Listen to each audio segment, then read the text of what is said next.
بالله من الشيطان الرجيم.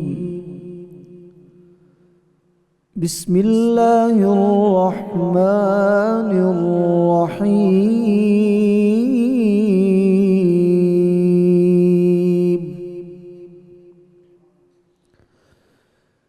يا أيها الذين آمنوا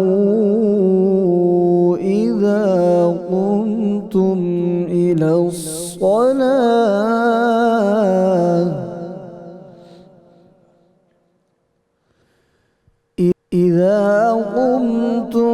إلى الصلاة فاغسلوا وجوهكم وأيديكم إلى المرافق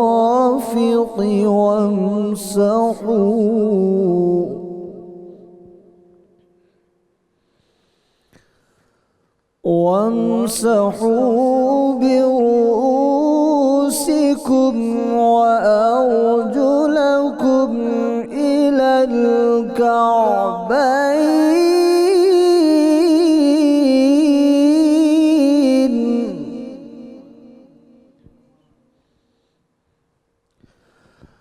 وإن كنتم جنبا فاطهروا، وإن كنتم مرضى أو على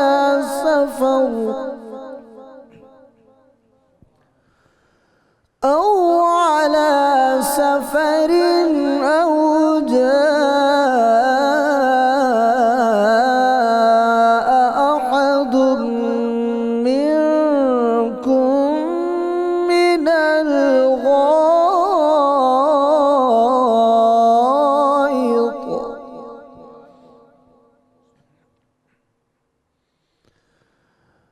أو لامستم النساء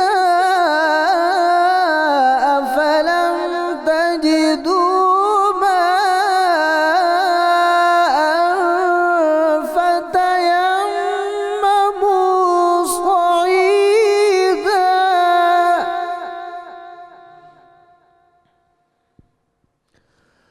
فتيمموا صعيدا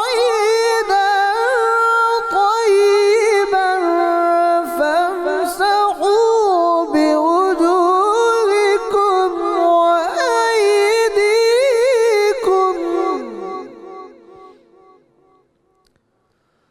وأيديكم منه ما يريد الله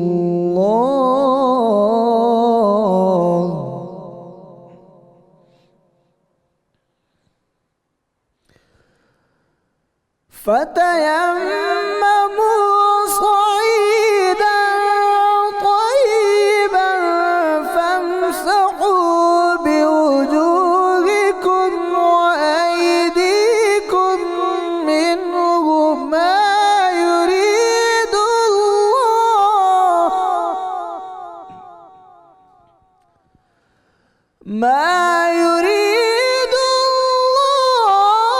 ليجعل عليكم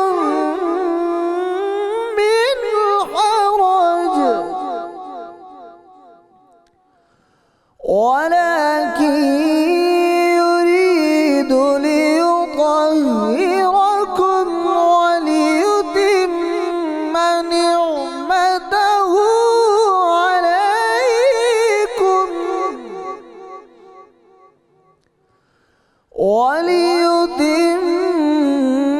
نعمته عليكم لعلكم تشكرون،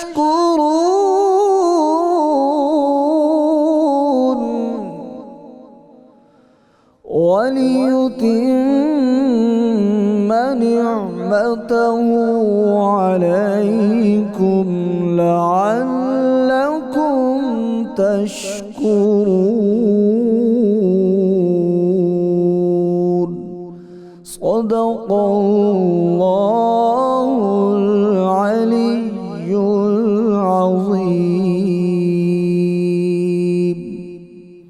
جزاک اللہ قاری حامد رضا سیدی صاحب، بہت شکریہ۔ بسم اللہ الرحمن الرحیم۔ السلام علیکم ناظرین کرام، 92 نیوز کی خصوصی سحری ٹرانسمیشن رحمت رمضان میں آپ کو خوش آمدید کہتے ہیں۔ آپ کا میزبان طاہر حمید تنولی آپ کی خدمت میں حاضر ہے۔ ناظرین کرام، آج کی نشریات میں، آج کے سیشن، اس نشست میں ہم جس موضوع پہ گفتگو کریں گے وہ ہے اسلام میں طہارت اور پاکیزگی کا تصور کیا ہے، اور اس کے ساتھ جڑا ہوا جو بنیادی اعمال ہیں، وضو ہے، غسل ہے، اس کے مسائل، اس کے احکام کیا ہیں، ہم علماء کرام سے ان مسائل و احکام پر بھی رہنمائی لیں گے اور تفصیل کے ساتھ بات چیت کریں گے۔ ناظرین کرام، طہارت اور پاکیزگی اسلام میں اتنی زیادہ اہم ہے کہ ایمان کے بعد جس عمل پر سب سے زیادہ اولیت کے لحاظ سے زور دیا گیا ہے وہ طہارت اور پاکیزگی ہے۔ ایمان کے بعد کوئی عمل صالح بدنی ہو یا باطن سے متعلق ہو، طہارت اور پاکیزگی کے بغیر اپنے کمال تک اور اپنی تکمیل تک نہیں پہنچتا۔ اللہ رب العزت نے ارشاد فرمایا، ان اللہ یحب التوابین و یحب المتطہرین، بے شک اللہ ان لوگوں سے محبت کرتا ہے جو توبہ کرنے والے ہیں اور جو پاکیزگی کا، طہارت کا اہتمام کرنے والے ہیں۔ یہ بات بڑی قابل غور ہے کہ اللہ رب العزت نے توبہ اور طہارت کو ایک ہی آیہ مبارکہ میں بیان فرمایا۔ اس کا مطلب یہ ہوا یہ ایک ہی عمل کی دو ڈائمنشنز ہیں۔ توبہ کیا ہے؟ ناظرین کرام، توبہ ہمارے باطن کا وضو ہے، اور وضو کیا ہے؟ وضو ہمارے اعضاء کی توبہ ہے۔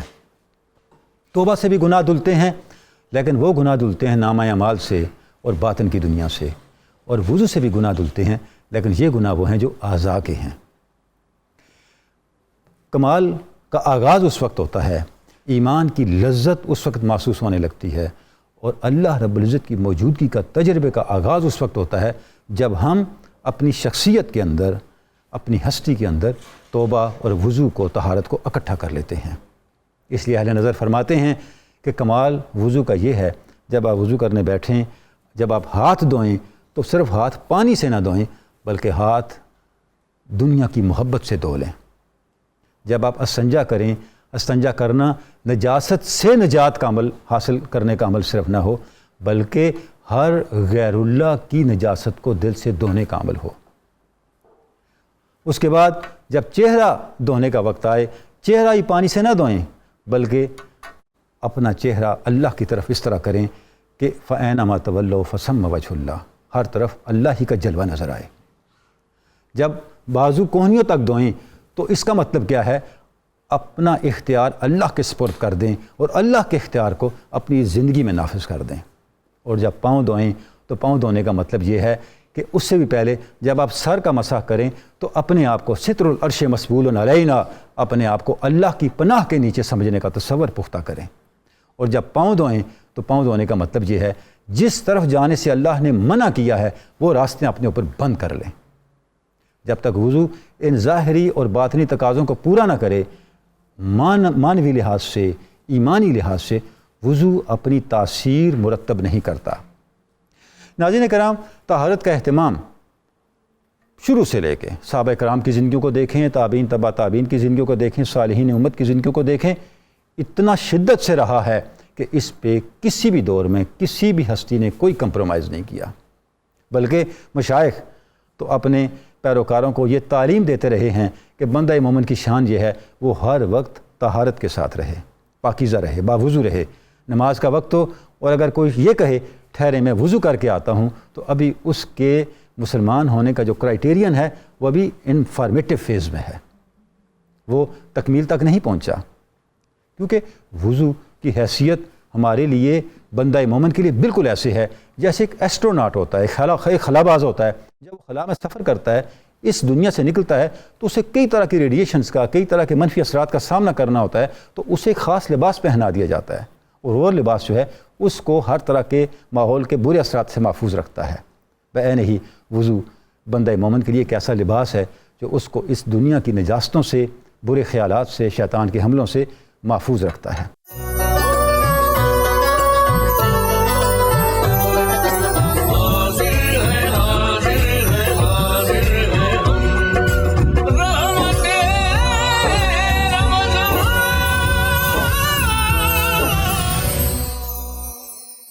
محمد احمد برکاتی صاحب، گزارش یہ ہے کہ یہ جو طہارت کا تصور ہے، ظاہر ہے جب سے انسان پیدا ہوا طہارت تو ایک لازمی تقاضا ہے، لیکن اس کی حقیقی تعلیم تو اسلام نے آ کے دی ہے۔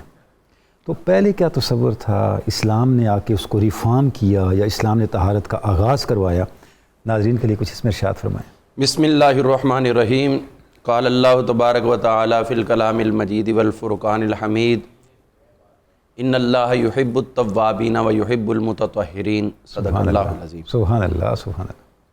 اللہ تعالیٰ نے جب حضرت سیدنا آدم علیہ نبینا علیہ السلام کو جنت کے اندر تخلیق فرمایا تو اس وقت وہاں پر کوئی نجاست، کوئی غلاظت، کوئی آلودگی کا تصور نہیں تھا۔ سبحان اللہ، جنت جو ہی جنت تھی، سبحان پاکیزہ ماحول تھا، پاکیزہ انداز تھا، پاکیزہ اجسام تھے۔ سبحان اللہ۔ تو اس لیے وہاں کا ہر لمحہ خالق کائنات کے ویسے بھی قرب میں تھا کہ جنت جو ہے وہ عند سدرۃ المنتہی یا جنت المأویٰ، سبحان اللہ، وہ ویسے بھی جسمانی طور پر بھی قرب خداوندی میں ہے اور روحانی طور پر بھی وہ مقام اللہ کی خاص عنایات کا وہ مخزن ہے اور اللہ تعالیٰ کی عنایات کا مرکز ہے۔ جب حضرت سیدنا آدم علیہ نبینا علیہ السلام زمین پر تشریف لائے تو بشری تقاضے کے مطابق آپ کو جسمانی طور پر کچھ نہ کچھ غذا کی ضرورت پڑی، جو غذا اس زمین سے جنم لیتی ہے۔ ٹھیک ہے۔ تو چونکہ ایک اصول شروع سے ہی جو معاملات کو دیکھتے ہوئے اہل لغت نے وضع کیا، کل شیء یرجع الی اصلہ، ہر چیز اپنے اصل کی طرف لوٹ کر واپس جاتی ہے، تو جو بھی غذا کھائی جاتی ہے وہ اپنا جسمانی پروسیجر پورا کر کے دوبارہ زمین کے اندر ہی چلی جاتی ہے۔ اب انسان چونکہ ٹھہرا ایک پاکیزہ ماحول کے اندر بننے والی شخصیت، پاکیزہ ماحول میں رہنے والی شخصیت، اور وہ تھا جنت کا ماحول۔ اب زمین کے جو اثرات ہوئے، جو علائشیں آئی، تو فرمایا کہ اپنے جسم کو زمینی جسم بنا کے نہ رکھو بلکہ وہی جنتی جسم بہشتی بنا کر رکھو۔ سبحان اللہ۔ اور اس کے بنانے کے لیے اللہ تعالیٰ نے انسان کو اپنے جسم کی نفاست، نظافت اور طہارت کا باقاعدہ حکم عطا فرمایا۔ ٹھیک ہے۔ حضرت آدم علیہ السلام سے لے کر یہ سلسلہ کار چل رہا ہے، اور پھر دیکھیے قرآن مجید فرقان حمید میں اللہ تعالیٰ نے حضرت سیدنا ابراہیم خلیل اللہ علیہ السلام کو بھی ارشاد فرمایا تھا، وَعَهِدْنَا إِلَىٰ إِبْرَاهِيمَ وَإِسْمَاعِيلَ أَن طَهِّرَ بَيْتِيَ، ہم نے ابراہیم اور اسماعیل علیہ السلام سے وعدہ لیا کہ وہ ہمارے گھر کو پاک رکھیں گے۔ ٹھیک ہے۔ تو اس کا مطلب ہے کہ ان کے دور میں بھی طہارت کا سلسلہ موجود تھا، لیکن اس کے بعد جب انبیاء کرام علیہ السلام کے درمیان فطرت کا وقت آیا اور وہ دوسری ایک لڑی چلی حضرت سیدنا اسحاق علیہ السلام کی طرف سے نبوت کی، اور حضرت اسماعیل علیہ السلام کی طرف سے انقطاع ہوا، اور وہ سرکار مدینہ صلی اللہ تعالی علیہ وسلم کی صورت میں تشریف آوری ہوئی، لیکن یہ درمیان میں جو ڈسٹینس تھا اس کے اندر بہت سے لوگوں نے اپنی اپنی مرضی کے مطابق دین کو ڈالنا شروع کر دیا، اپنا کردار بنا کر اسی کو دین کا نام دینا شروع کر دیا۔ ٹھیک۔ ہم دیکھتے ہیں کہ پھر یہی اثرات جو ہے وہ دوسرے جو انبیاء کرام علیہ السلام کو ماننے والے تھے ان کی امتوں کے اندر بھی چلے گئے، اور یہ اثرات تھے ان کے عام طور پر خود کو پاک نہ رکھنے میں، چونکہ ایک باقاعدہ تصور نہ رہا۔ جو صحائف تھے صحف ابراہیم و موسیٰ، حضرت ابراہیم علیہ السلام کے صحائف بھی انہوں نے وقت کے ساتھ ساتھ یا تو ختم کر دیے یا مسخ کر دیے، تو ان چیزوں میں طہارت کا سلسلہ نہ رہا، تو لہٰذا آہستہ آہستہ آہستہ نجاست کو ہی انہوں نے اللہ کے قریب ہونے کا ذریعہ سمجھ لیا۔ جسم کو آلودہ رکھیں، ناپاک رکھیں، جتنا بھی رکھیں گے اتنا اللہ کا قرب حاصل ہوگا، اور مدنی زندگی چھوڑ کر جنگلی زندگی شروع کی جائے، اور اس کے اندر وہ لوگ آگے تک بڑھ گئے۔ اور ہم دیکھتے ہیں کہ جدھر انبیاء کرام علیہ السلام کی تشریف آوری نہیں ہوئی ادھر یہ کام بہت زیادہ شدت کے ساتھ ہوا۔ اس میں جو معاملات ہیں آپ دیکھیے وہ آخر تک بھی قائم رہے۔ جس طرح کے جو ایتھنز ایک راہب گزرا، اس نے یہ بات کہی کہ میں نے تو کبھی زندگی میں اپنے پاؤں ہی نہیں دھوئے، یعنی اس قدر غلاظت کا وہ پروردہ رہا اور غلاظت سے محبت کرنے والا کہ جب بھی کوئی اثرات پڑتے ہیں علائشوں کے تو سب سے پہلے پاؤں پر پڑتے ہیں، اور وہ کہتا ہے میں نے وہ پاؤں ہی نہیں دھوئے تو باقی کیا دھویا ہوگا۔ اسی طرح اور ان کے کئی جو راہب گزرے ہیں وہ بیان کرتے، ایک نے کہا میں نے 50 سال سے اپنا چہرہ ہی نہیں دھویا۔ اب خود سوچیں کہ وہ پسینے اور گرد و غبار اور یہ ساری چیزیں پڑھ کر کس قدر وہ بدبو کا شکار ہوگا، جبکہ جنت میں تو پاکیزہ ماحول تھا، اور اللہ تعالیٰ نے تو فرمایا ہے مسلمانوں کو کہ بے شک میں پاک رہنے والوں کو توبہ کرنے والوں سے ہی محبت فرماتا ہوں۔ اسی طرح پاپا روم نے جو تقریباً 1478 کے اندر فریڈرک کے اوپر اس نے الزام تراشی کی، اس میں سب سے بڑا دیکھیے سوچیے آج یورپ کس سٹیج پر کھڑا ہے اور اپنے آپ کو کیا کہہ رہا ہے۔ ان کا ماضی یہ سامنے ہے کہ انہوں نے اس پہ جو الزامات اپنے دین سے انحراف کے لگائے، اپنے دین سے کفر کے لگائے، اس میں سب سے بڑا الزام یہ کہ جو روزانہ غسل کرتا ہے۔ یہ بادشاہ شہنشاہ جرمنی تھا، فریڈرک جرمن کا۔ اور اسی طرح فرانس میں دیکھ لیں، آج بھی فرانس کے اندر جو جسمانی نجاست اور غلاظت وہ عروج پر ہے، وہ صرف پرفیوم کا استعمال کر رہے ہیں اور جسم کو پانی سے دھونے کا اتنا اہتمام وہ لوگ نہیں کرتے۔ اکثریت ان کے ہاں ایسا موجود ہے، باقی تو ظاہر اسلام سے متاثرین کی ایک بہت بڑی تعداد موجود ہے۔ آج اگر یورپ ہو یا دنیا کا کوئی بھی ملک ہو جو پاک رہتے ہیں، صاف رہتے ہیں، اپنے جسم کو غلاظتوں سے پاک کرتے ہیں، تو یہ ماننا پڑے گا کہ ان کے اوپر یہ سارے کے سارے اثرات اسلام کے اثرات ہیں۔ نبی کریم صلی اللہ تعالی علیہ وآلہ وسلم نے جو طہارت و پاکیزگی کا اتنا بڑا سبق عطا کیا، اتنا بڑا سبق عطا کیا، اور مثالیں دے دے کر آپ نے بتایا کہ 5 مرتبہ ہم نے جب رب کے حضور جانا ہے تب تو کم از کم ہم باوضو ہوں گے۔ تو جس ہستی نے ہمیں یہ سبق دیا ہے اس نے یورپ کے گناہوں کو بھی دھویا اور یورپ کے جسموں کو بھی دھویا۔ سبحان اللہ۔ جو لوگ کفار تھے ان کے جسموں کو بھی دھو دیا اور ان کے گناہوں کو بھی دھونے کا پورا اہتمام کیا۔ اشبیلیا کے اندر جو گورنر کو برطرفی کا سبب وہ بھی یہی تھا کہ یہ روزانہ غسل کرتا ہے۔ تو آج اگر دنیا پاکیزگی کی طرف ہے، خوشبویات عطریات استعمال کرتی ہے، اور غیر مذاہب اسلام سے ہٹ کے جتنے بھی ہیں وہ کہیں نہ کہیں سے جا کے دیکھیں گے اسلام کے ہی اوپر اثرات پڑے ہیں، اور یہ اسلام کا ہی فیضان ہے کہ دنیا کو اسلام نظافت کی طرف اور طہارت کی طرف۔ سبحان اللہ۔ یعنی بنیادی طور پہ جو علامہ صاحب آپ نے اس طرف اشارہ فرمایا کہ طہارت کا تصور دیا انبیاء نے، اور دوسری بات یہ اس کو درجہ کمال پہ حضور صالح مآب صلی اللہ علیہ وسلم نے پہنچایا، اور انسانیت نے اگر حقیقی طہارت لینی ہے تو آپ سے کی بارگاہ سے ہی یہ حقیقی تصور ملے گا۔ ماشاءاللہ۔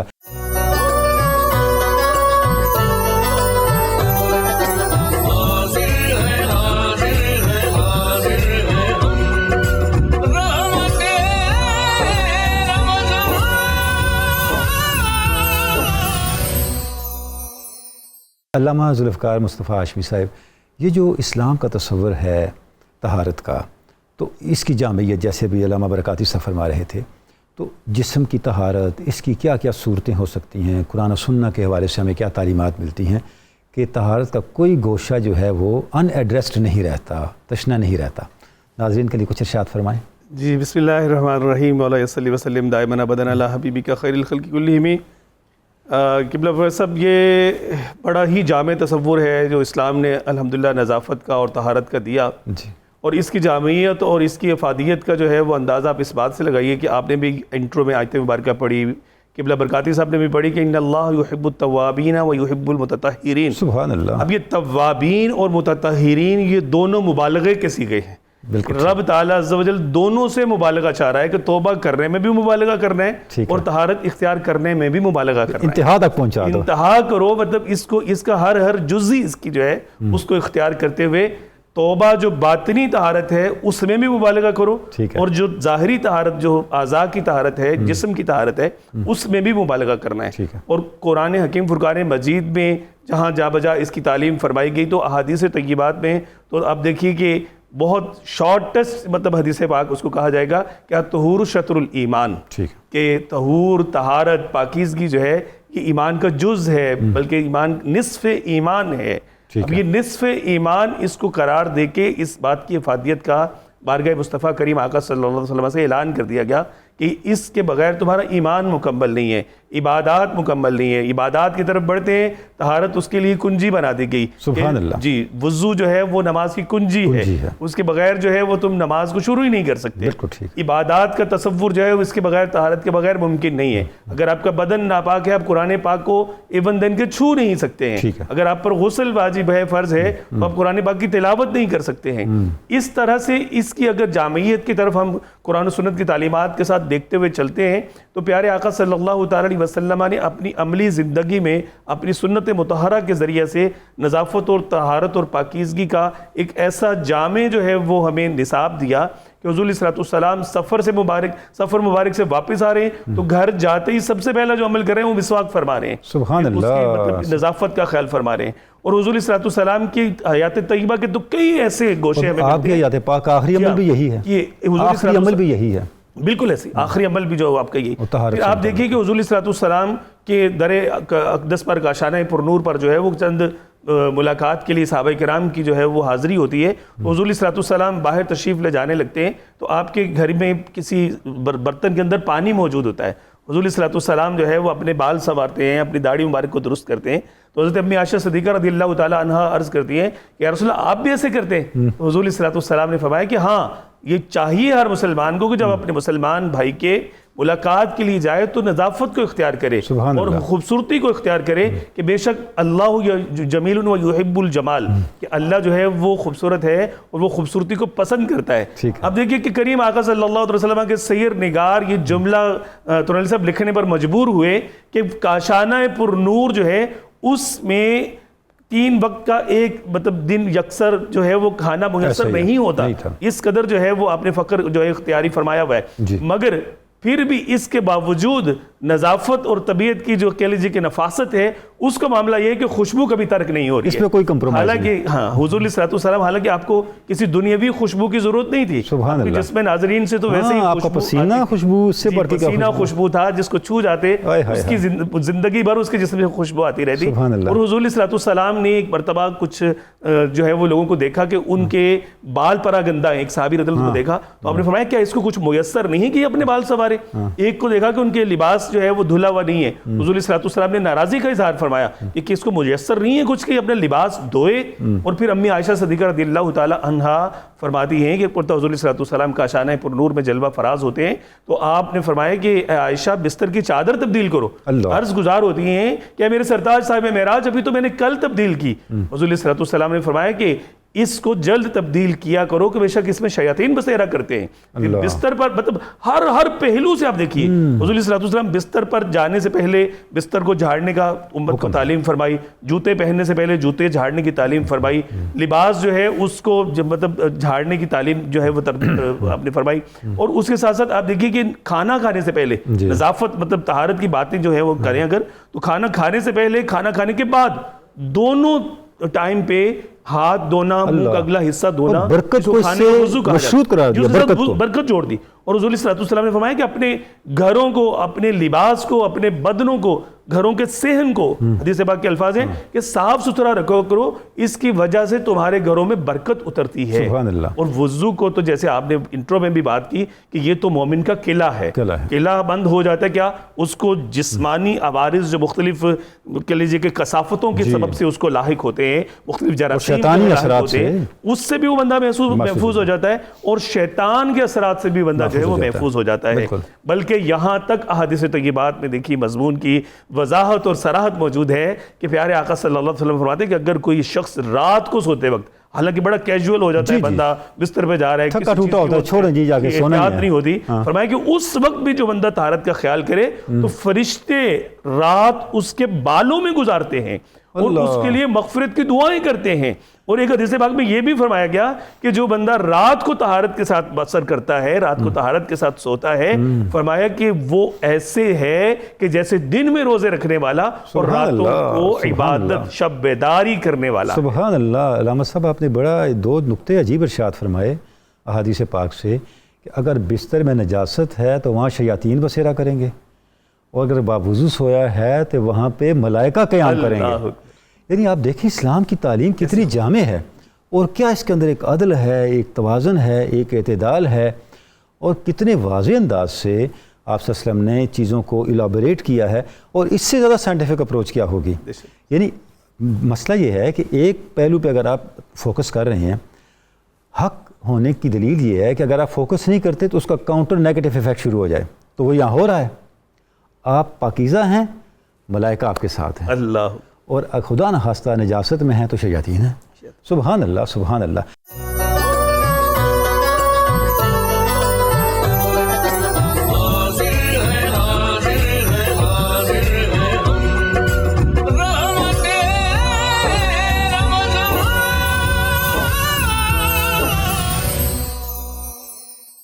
مفتی صاحب جناب غلام یاسین نظامی صاحب، جو وضو کی طرف ہم آتے ہیں تو طہارت کی طرف آتے ہیں، تو طہارت کی طرف آتے ہی پہلا جو طہارت کا ایک جامع عمل ہے، علامہ برکاتی صاحب نے بھی اشارہ فرمایا، علامہ ہاشمی صاحب نے بھی، تو وہ وضو ہے۔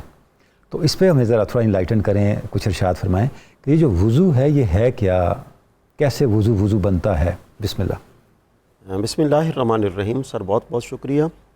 پہلی بات تو یہ ہے کہ طہارت کی تاریخ اتنی ہی قدیم ہے جتنی انسانیت کی تاریخ قدیم ہے۔ ٹھیک ہے۔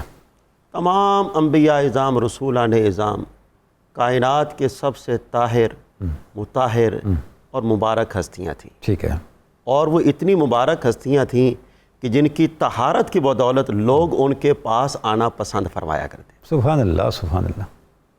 سورہ توبہ کی آیہ مبارکہ ہے، اللہ پاک فرماتا ہے کہ فیہ رجال یحبون ان یتطہروا واللہ یحب المطہرین، متطہرین۔ سبحان اللہ۔ اچھا، یہ ایمان والوں کا شعار ہے، پاک و صاف رہنا۔ ٹھیک ہے۔ تو اس آیہ مبارکہ میں اللہ پاک فرماتا ہے کہ اللہ پاک پاک صاف رہنے والے لوگوں کو پسند فرماتا ہے۔ سبحان اللہ۔ اس سے ہمیں جو بات معلوم ہوتی ہے وہ یہ ہے کہ اگر کوئی آدمی اللہ کا محبوب بننا چاہتا ہے پھر وہ پاک و صاف رہے۔ ٹھیک ہے۔ ملائکہ کا محبوب بننا چاہتا ہے پاک و صاف رہے۔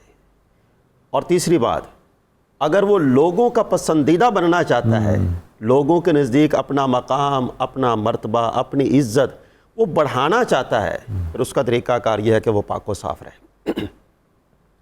اگر وہ پاک و صاف رہے گا لوگ اس کے قریب آئیں گے۔ سبحان اللہ، سبحان اللہ۔ معذرت کے ساتھ، جی بسم اللہ۔ وہ پاک و صاف رہیں گے لوگ اس کے قریب آئیں گے۔ سبحان اللہ۔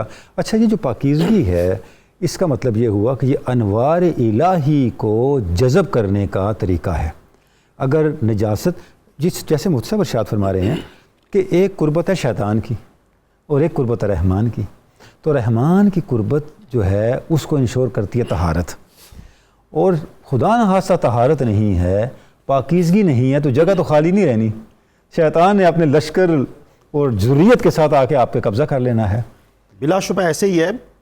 اور جو طہارت کا عمل ہے نا، اور جس میں سر فہرست وضو کو رکھا گیا ہے، جی جی، اگر ہم اس کے معنی پر غور کریں، وضو کا معنی ہے یعنی پانی سے اپنے اعضائے وضو کو دھونا، اور ایک اس کا اور معنی ہے اچھا، اپنے آپ کو خوبصورت بنانا۔ سبحان اللہ، سبحان اللہ۔ اگر کوئی چاہتا ہے کہ وہ خوبصورت بنے تو دین نے جو کرائٹیریا عطا فرمایا ہے وہ یہ ہے کہ اسے چاہیے کہ وہ باوضو رہا کرے۔ ٹھیک ہے۔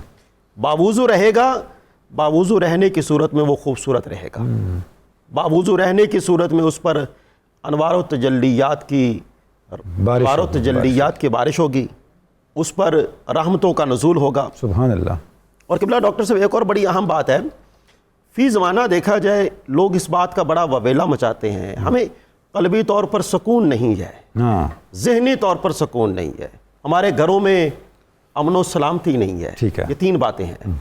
تو ہمارا دین کہتا ہے آپ پاک و صاف رہیں، آپ کو ذہنی طور پر سکون کی دولت ملے گی، سبحان اللہ، آپ کو قلبی طور پر سکون کی دولت ملے گی، سبحان اللہ، سبحان آپ کا اللہ، گھر امن و سلامتی کا گہوارہ بنے۔ سبحان اللہ، سبحان اللہ۔ اور ایک بڑی اہم بات، اس کا دائرہ بہت وسیع ہے، طہارت کا، طہارت کا۔ ٹھیک ہے۔ یعنی خود بھی پاک رہیں، اپنے ماحول کو بھی پاک رکھیں، اور ساتھ ہی ساتھ اپنے باطن کو بھی پاک رکھیں۔ ٹھیک ہے۔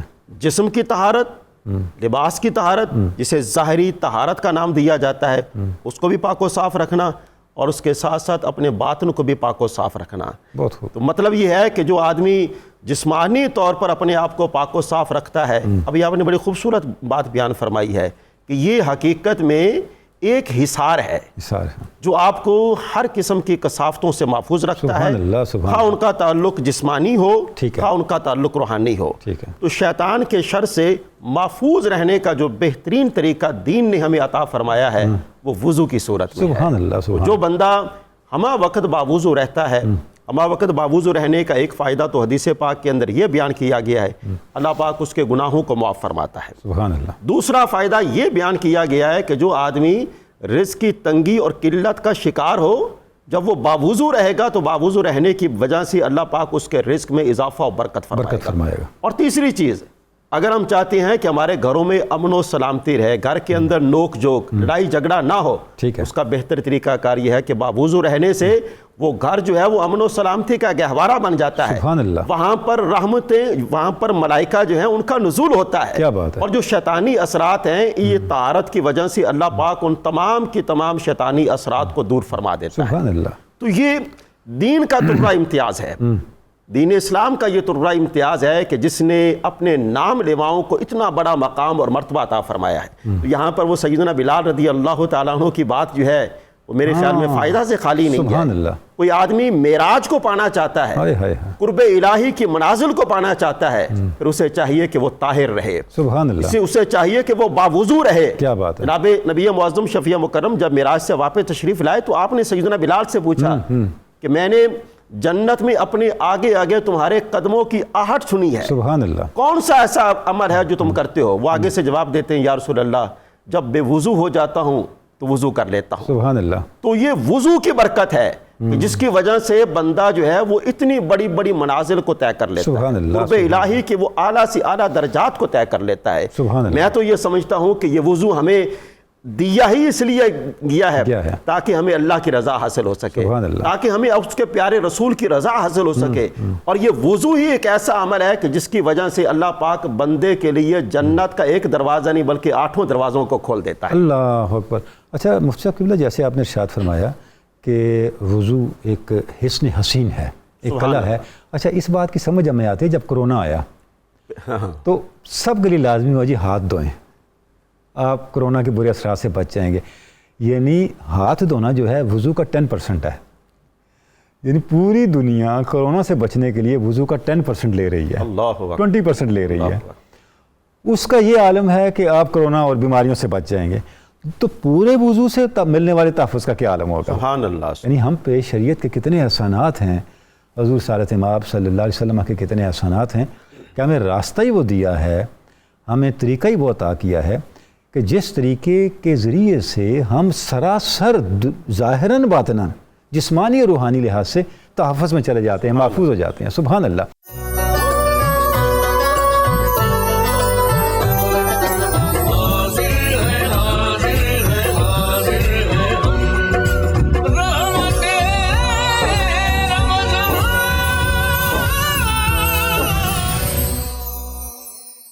علامہ محمد احمد برکاتی صاحب، آپ کا ایک جملہ ابھی تک میرے ذہن میں گونج رہا ہے کہ جو جنتی ماحول ہے، انسان تو اصل میں جنتی تھا نا، تو طہارت جو ہے اس ماحول کے قریب کرتی ہے انسان کو، اور اچھا اس کا ایک سبب یہ بھی ہے کہ مفتی غلام یاسین نظامی صاحب نے جب یہ ارشاد فرمایا کہ آپ صلی اللہ علیہ وسلم نے حضرت بلال کی جو آہٹ سنی، اس کا سبب کیا ہے کہ وہ باوضو رہتے ہیں، گویا وہ باوضو رہنے سے اس جنتی ماحول کے چونکہ قریب ہیں، لہٰذا آپ صلی اللہ علیہ وسلم نے امت کو یہ میسج دیا کہ میں نے بلال کی آہٹ سنی ہے۔ اچھا علامہ برکاتی صاحب، جو وضو کی برکات ہیں، کیا یہ ہمارے دینی معاملات کے ساتھ دنیاوی معاملات کو بھی افیکٹ کرتی ہیں؟ ان میں بھی کوئی اثر ان کا نظر آتا ہے؟ نبی کریم صلی اللہ تعالیٰ علیہ وآلہ وسلم نے جسمانی وضو کے ساتھ روحانی وضو کی بھی بڑی خوبصورت انداز میں وضاحت فرمائی ہے۔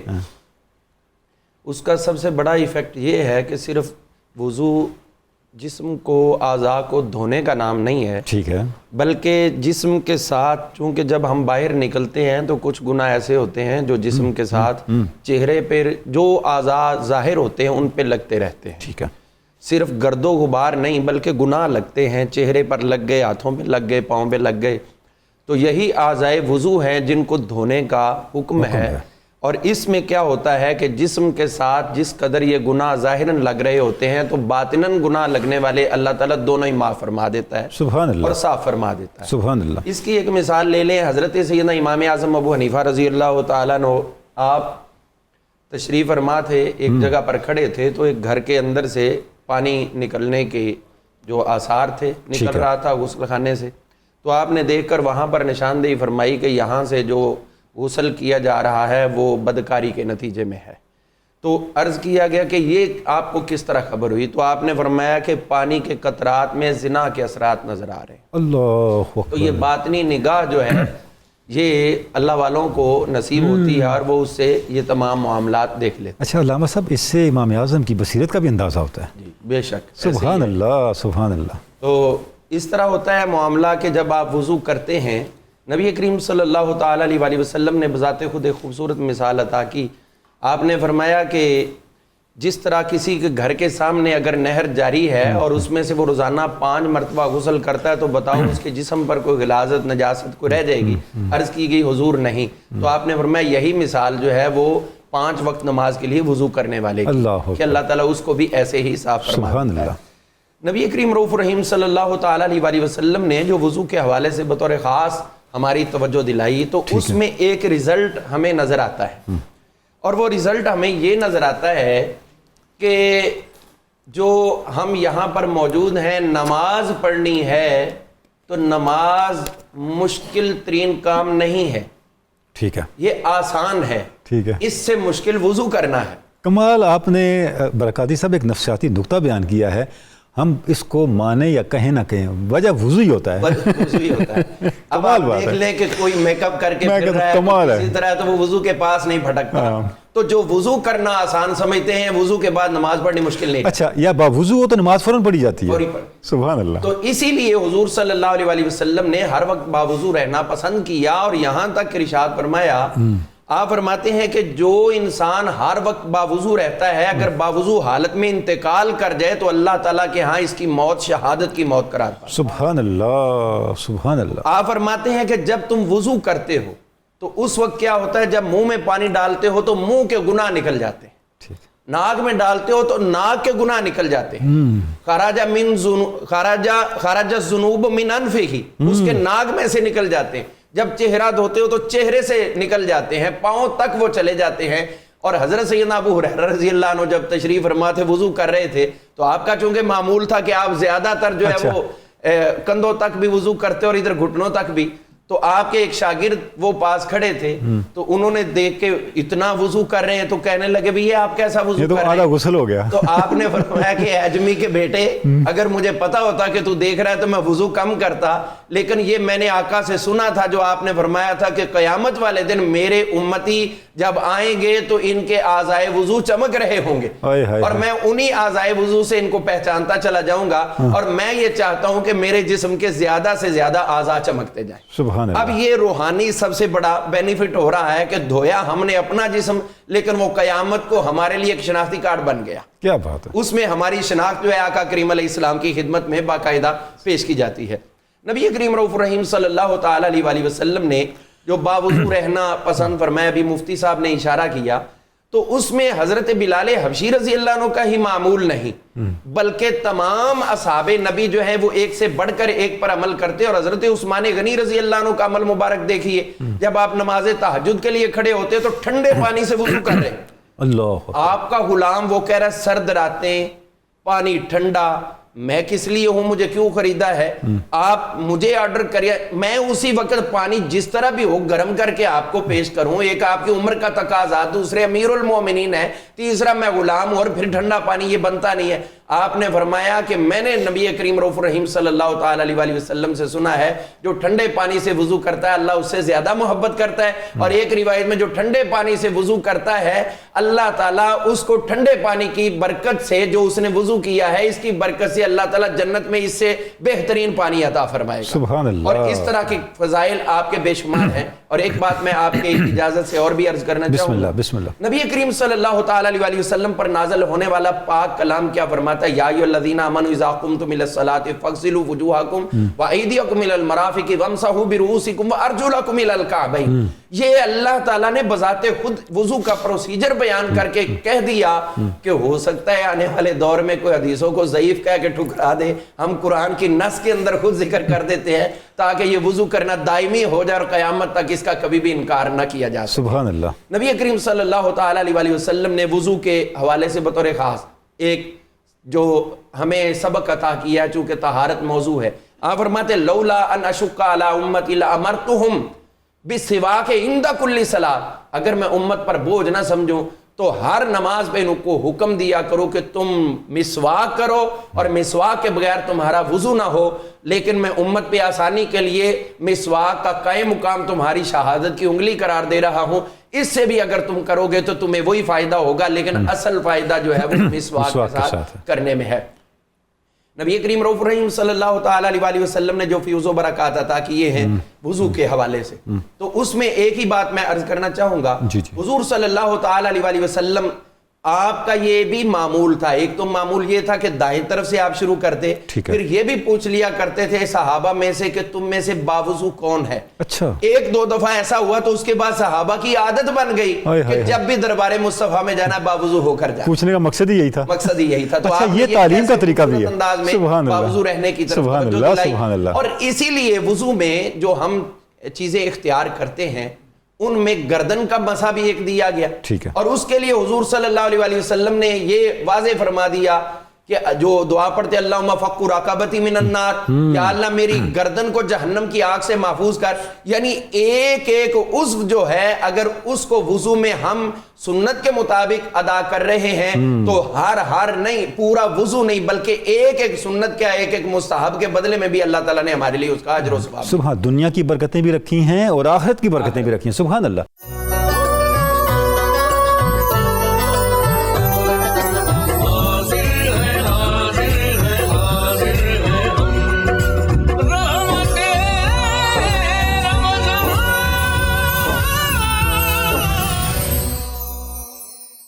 علامہ ذوالفقار مصطفیٰ ہاشمی صاحب، یہ جو طہارت کے مسائل ہیں ان میں غسل کے حوالے سے سوسائٹی میں بہت کانفیوژ پائی جاتی ہیں، کیونکہ انفارچونیٹلی معمول ہمارا ایسا ہے کہ دینی مسائل بہت کم ڈسکس کرتے ہیں، معاملات بھی ایسے ہوتے ہیں، وقت بھی نہیں ہوتا، تو اس پہ ذرا ارشاد فرمائیں دو تین چیزیں بڑی امپورٹنٹ، کہ ایک تو غسل کب واجب ہوتا ہے، اور دوسرا وہ کون سی احتیاط ناگزیر ہے کہ غسل میں نقص نہ رہ جائے۔ بسم اللہ۔ جی ہاں، غسل ایک خاص طریقہ کار سے پاک پانی کو بدن پر بہا لینے کا نام ہے، ٹھیک ہے، اور یہ شرعی ایک اصطلاح ہے، ٹھیک ہے، اور قرآن حکیم فرقان مجید میں سورۃ المائدہ میں اس بات کا جو ہے وہ حکم ارشاد فرمایا گیا، وَإِن كُنتُمْ جُنُبًا فَطَهَّرُوا، تم جنبی ہو ناپاک ہو جاؤ تو طہارت کو اختیار کرو، ٹھیک ہے۔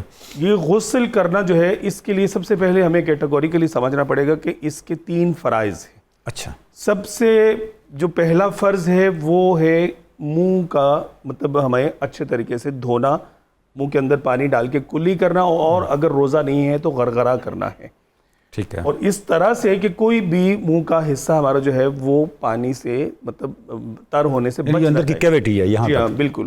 اور اس میں ایک احتیاط میں ساتھ ساتھ عرض کرتا چلا جاؤں کہ بعض اوقات کچھ دانتوں میں ایسے ریشے پھنسے ہوتے ہیں، کچھ چھالیاں لوگ چباتے ہیں، پان کھاتے ہیں، جس کی وجہ سے بعض جگہ جو ہے وہ مطلب وہاں پانی نہیں پہنچ پاتا، تو وہاں پانی بتکلف پہنچانا ہو۔ اچھا، اتنی احتیاط درکار ہے، بالکل ایسا ہی ہے۔ اور اگر آپ نے کوئی دانت پر خول وغیرہ چڑھایا ہوا تو پھر استثناء ہے، اچھا، اس میں مطلب کوئی وہ تو مستقل ہے نا۔ جی ہاں، اس کے بعد پھر ناک میں پانی چڑھانا ہے، یہ دوسرا فرض ہے۔ ناک میں پانی چڑھانے میں بھی یہ ہے کہ ہم لوگ اگر تھوڑا سا اس کو میں ناظرین کی سہولت کے لیے بتاؤں تو یہ ناک کا بانسا ہم اس کو کہتے ہیں، جو نرم ہڈی جہاں تک ہماری ہے، جہاں تک یہ ہڈی مڑتی ہے، یہاں تک پانی کو اوپر کھینچنا ہے، یہ نہیں کہ پانی کو ناک سے ٹچ کرنا ہے، بس ایسے نہیں کرنا، ٹھیک ہے، بلکہ اس کو اوپر کھینچنا ہے، لیکن اس میں بھی روزے میں احتیاط کرنی ہے۔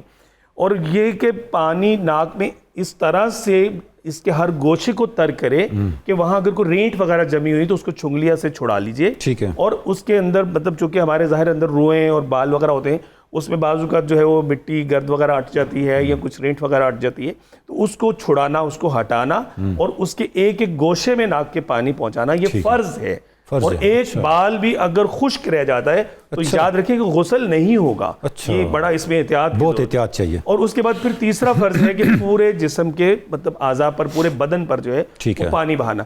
اب اس میں بھی ڈاکٹر صاحب پوری ایک جو ہے وہ حضور علیہ الصلوۃ والسلام سے ہمیں تربیت ملتی ہے، اور ایک پورا طریقہ کار بیان فرمایا گیا کہ سب سے پہلے جو ہے وہ ہمیں دائیں طرف پانی ڈالنا ہے، اور اس کے بعد بائیں طرف پانی ڈالنا ہے، اور اس کے بعد پھر سر پہ پانی ڈالنا ہے۔ اس کے اگر آپ میڈیکلی جو ہے مطلب ایفیکٹس جو ہیں ان کو دیکھیے تو اگر اس کو اڈاپٹ کیا جائے تو لوگوں کو عمومی طور پہ آپ دیکھیں کہ واش روم میں اسی عمل کے دوران جو ہے وہ لقوہ اور فالج کے امراض ہوتے ہیں، اور اس کی وجہ یہ ہوتی ہے کہ ایک دم باہر سے ہم گرما گرم آئے، پسینے چھٹے ہوئے ہیں، اور آتے ہی مطلب میں بس فریش ہو رہا ہوں، میرے لیے کھانا لگاؤ، یہ وہ، تو جاتے ہی مطلب سب سے پہلے شاور کے نیچے سر دے دیتے ہیں، اور وہ گرم سر جو ہے اس کے اوپر جب ٹھنڈا پانی گرتا ہے تو وہ بہت برے اثرات جو ہے ہمارے نرو سسٹم پر پڑتے ہیں اور ہم طرح طرح کے امراض کا شکار ہوتے ہیں. تو بارگاہ مصطفیٰ صلی اللہ علیہ وسلم سے اس بات کی تربیت دی گئی. ٹھیک ہے. اب اس میں کچھ خاص احتیاط مطلب جو ہمیں کرنی ہے وہ یہ بھی ہے کہ غسل کرتے وقت ہمارے جو اعضاء بدن ہیں ان پر بعض اعضاء ایسے ہوتے ہیں کہ جن کو بتکلف مطلب کوئی ایسا لٹکا ہوا ڈھلکا ہوا عضو ہوتا ہے، کچھ ایسے مطلب کہہ لیجیے کہ جوڑ ہمارے ہوتے ہیں، ہم بیٹھ کے غسل کر رہے ہیں، جیسے یہ مطلب ہمارے گھٹنے ہیں، ان کی پنڈلیاں جو ساتھ رانوں کے ساتھ مل جاتی ہیں، یہ کچھ ایسے اعضاء ہوتے ہیں جو چھپ جاتے ہیں یا تھوڑا مطلب ان میں کرو آ جاتا ہے. ان سب کو اچھے طریقے سے احتیاط سے ہمیں دھونا ہوگا. اچھا رہی یہ بات کہ غسل فرض کب ہوتا ہے، تو غسل کی ویسے تو شریعت اسلامی میں 3 جو ہے وہ مطلب اقسام بیان فرمائی گی. ایک غسل فرض ہے، ایک غسل سنت ہے، اور ایک غسل مستحب ہے. بعض امراض ایسے ہوتے ہیں کہ پیشاب ہم نے مطلب یورین پاس کیا، اس کے ساتھ کچھ لیسدار مادہ وغیرہ نکلا ہے، تو پھر غسل فرض نہیں ہوگا، غسل وضو جاتا رہے گا. اسی طرح سے کوئی وزن اٹھایا اور بعض قطرات وغیرہ ایسی صورت میں بعض لوگوں کو جو ہے وہ عارضہ لاحق ہوتا ہے، تو اس سے بھی غسل فرض نہیں ہوگا، بلکہ مطلب اس سے وضو جو ہے وہ جاتا رہے گا. تو یہ احتیاطیں اس میں دیکھنی ہے. مرد و عورت دونوں کے غسل کرنے کا ایک ہی طریقہ کار ہے، مگر یہ کہ ایک چیز اس میں وضاحت کے ساتھ میں یہاں کیٹاگوریکلی بتا دوں کہ وضو میں بھی اور اعضائے وضو دھوتے وقت اور غسل میں پورا بدن دھوتے وقت کم از کم ہر عضو پر 2 قطرے پانی بہہ جانا یہ فرض ہے. مطلب یہ نہیں کہ چپڑ لینے سے، پانی لگا لینے سے، تر کر لینے سے، یا منہ پہ مطلب کوئی گیلا ٹشو پھیر لینے سے یا کوئی اور چیز پھیر لینے سے ایسا غسل نہیں ہوگا. تر کرنے سے نہیں ہوتا، پانی بہانا ضروری ہے. پانی بہانا ضروری ہے اور وہ 2 قطرے کم از کم ہے، وہ پانی بہہ جانا چاہیے. اس کے بعد ہم آتے ہیں. اچھا علامہ صاحب یہ جو کہتے ہیں کہ 3 مرتبہ پانی بہانا ضروری ہے، یہ بھی ٹھیک ہے؟ 3 مرتبہ جو ہے نا مطلب کہ اعلیٰ درجہ ہے. منیمم جو ہے نا مطلب وہ ہے کہ ہمیں جو 2 قطرے پانی کے بہہ جانے چاہیے، اور اس میں بڑی احتیاط کرنی ہے.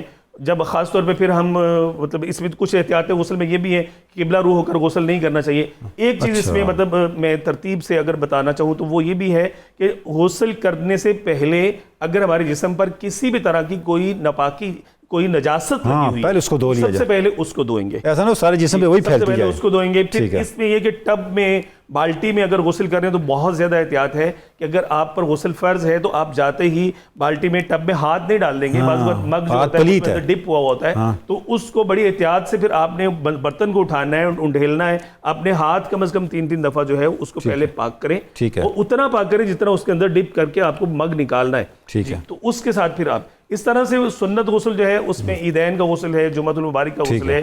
حضور علیہ السلام نے تو بلکہ احادیث طیبات میں واجب ہے کہ کم از کم ہر 7ویں دن تو ہر مسلمان کو غسل کرنا چاہیے. سبحان اللہ. نظافت کو اختیار کرے. کیونکہ اہل عرب میں پانی کی کمی ہوتی تھی تو ان کے یہاں کئی دن غسل نہیں کرتے تھے. حضور علیہ السلام اس کو بہت زیادہ ناپسند فرماتے اور امت کی تربیت فرماتے. مستحب غسل جو ہے ان میں مطلب یہ ہے کہ آپ مطلب سنت غسل میں ہمارا اس کا احرام کا غسل بھی آتا ہے. طواف کے لیے جو ہم احرام پہنتے ہیں یا عمرے کے لیے، حج کے لیے جو ہم احرام پہنتے ہیں، اس میں بھی غسل جو ہے یہ سنت غسل میں آتے ہیں.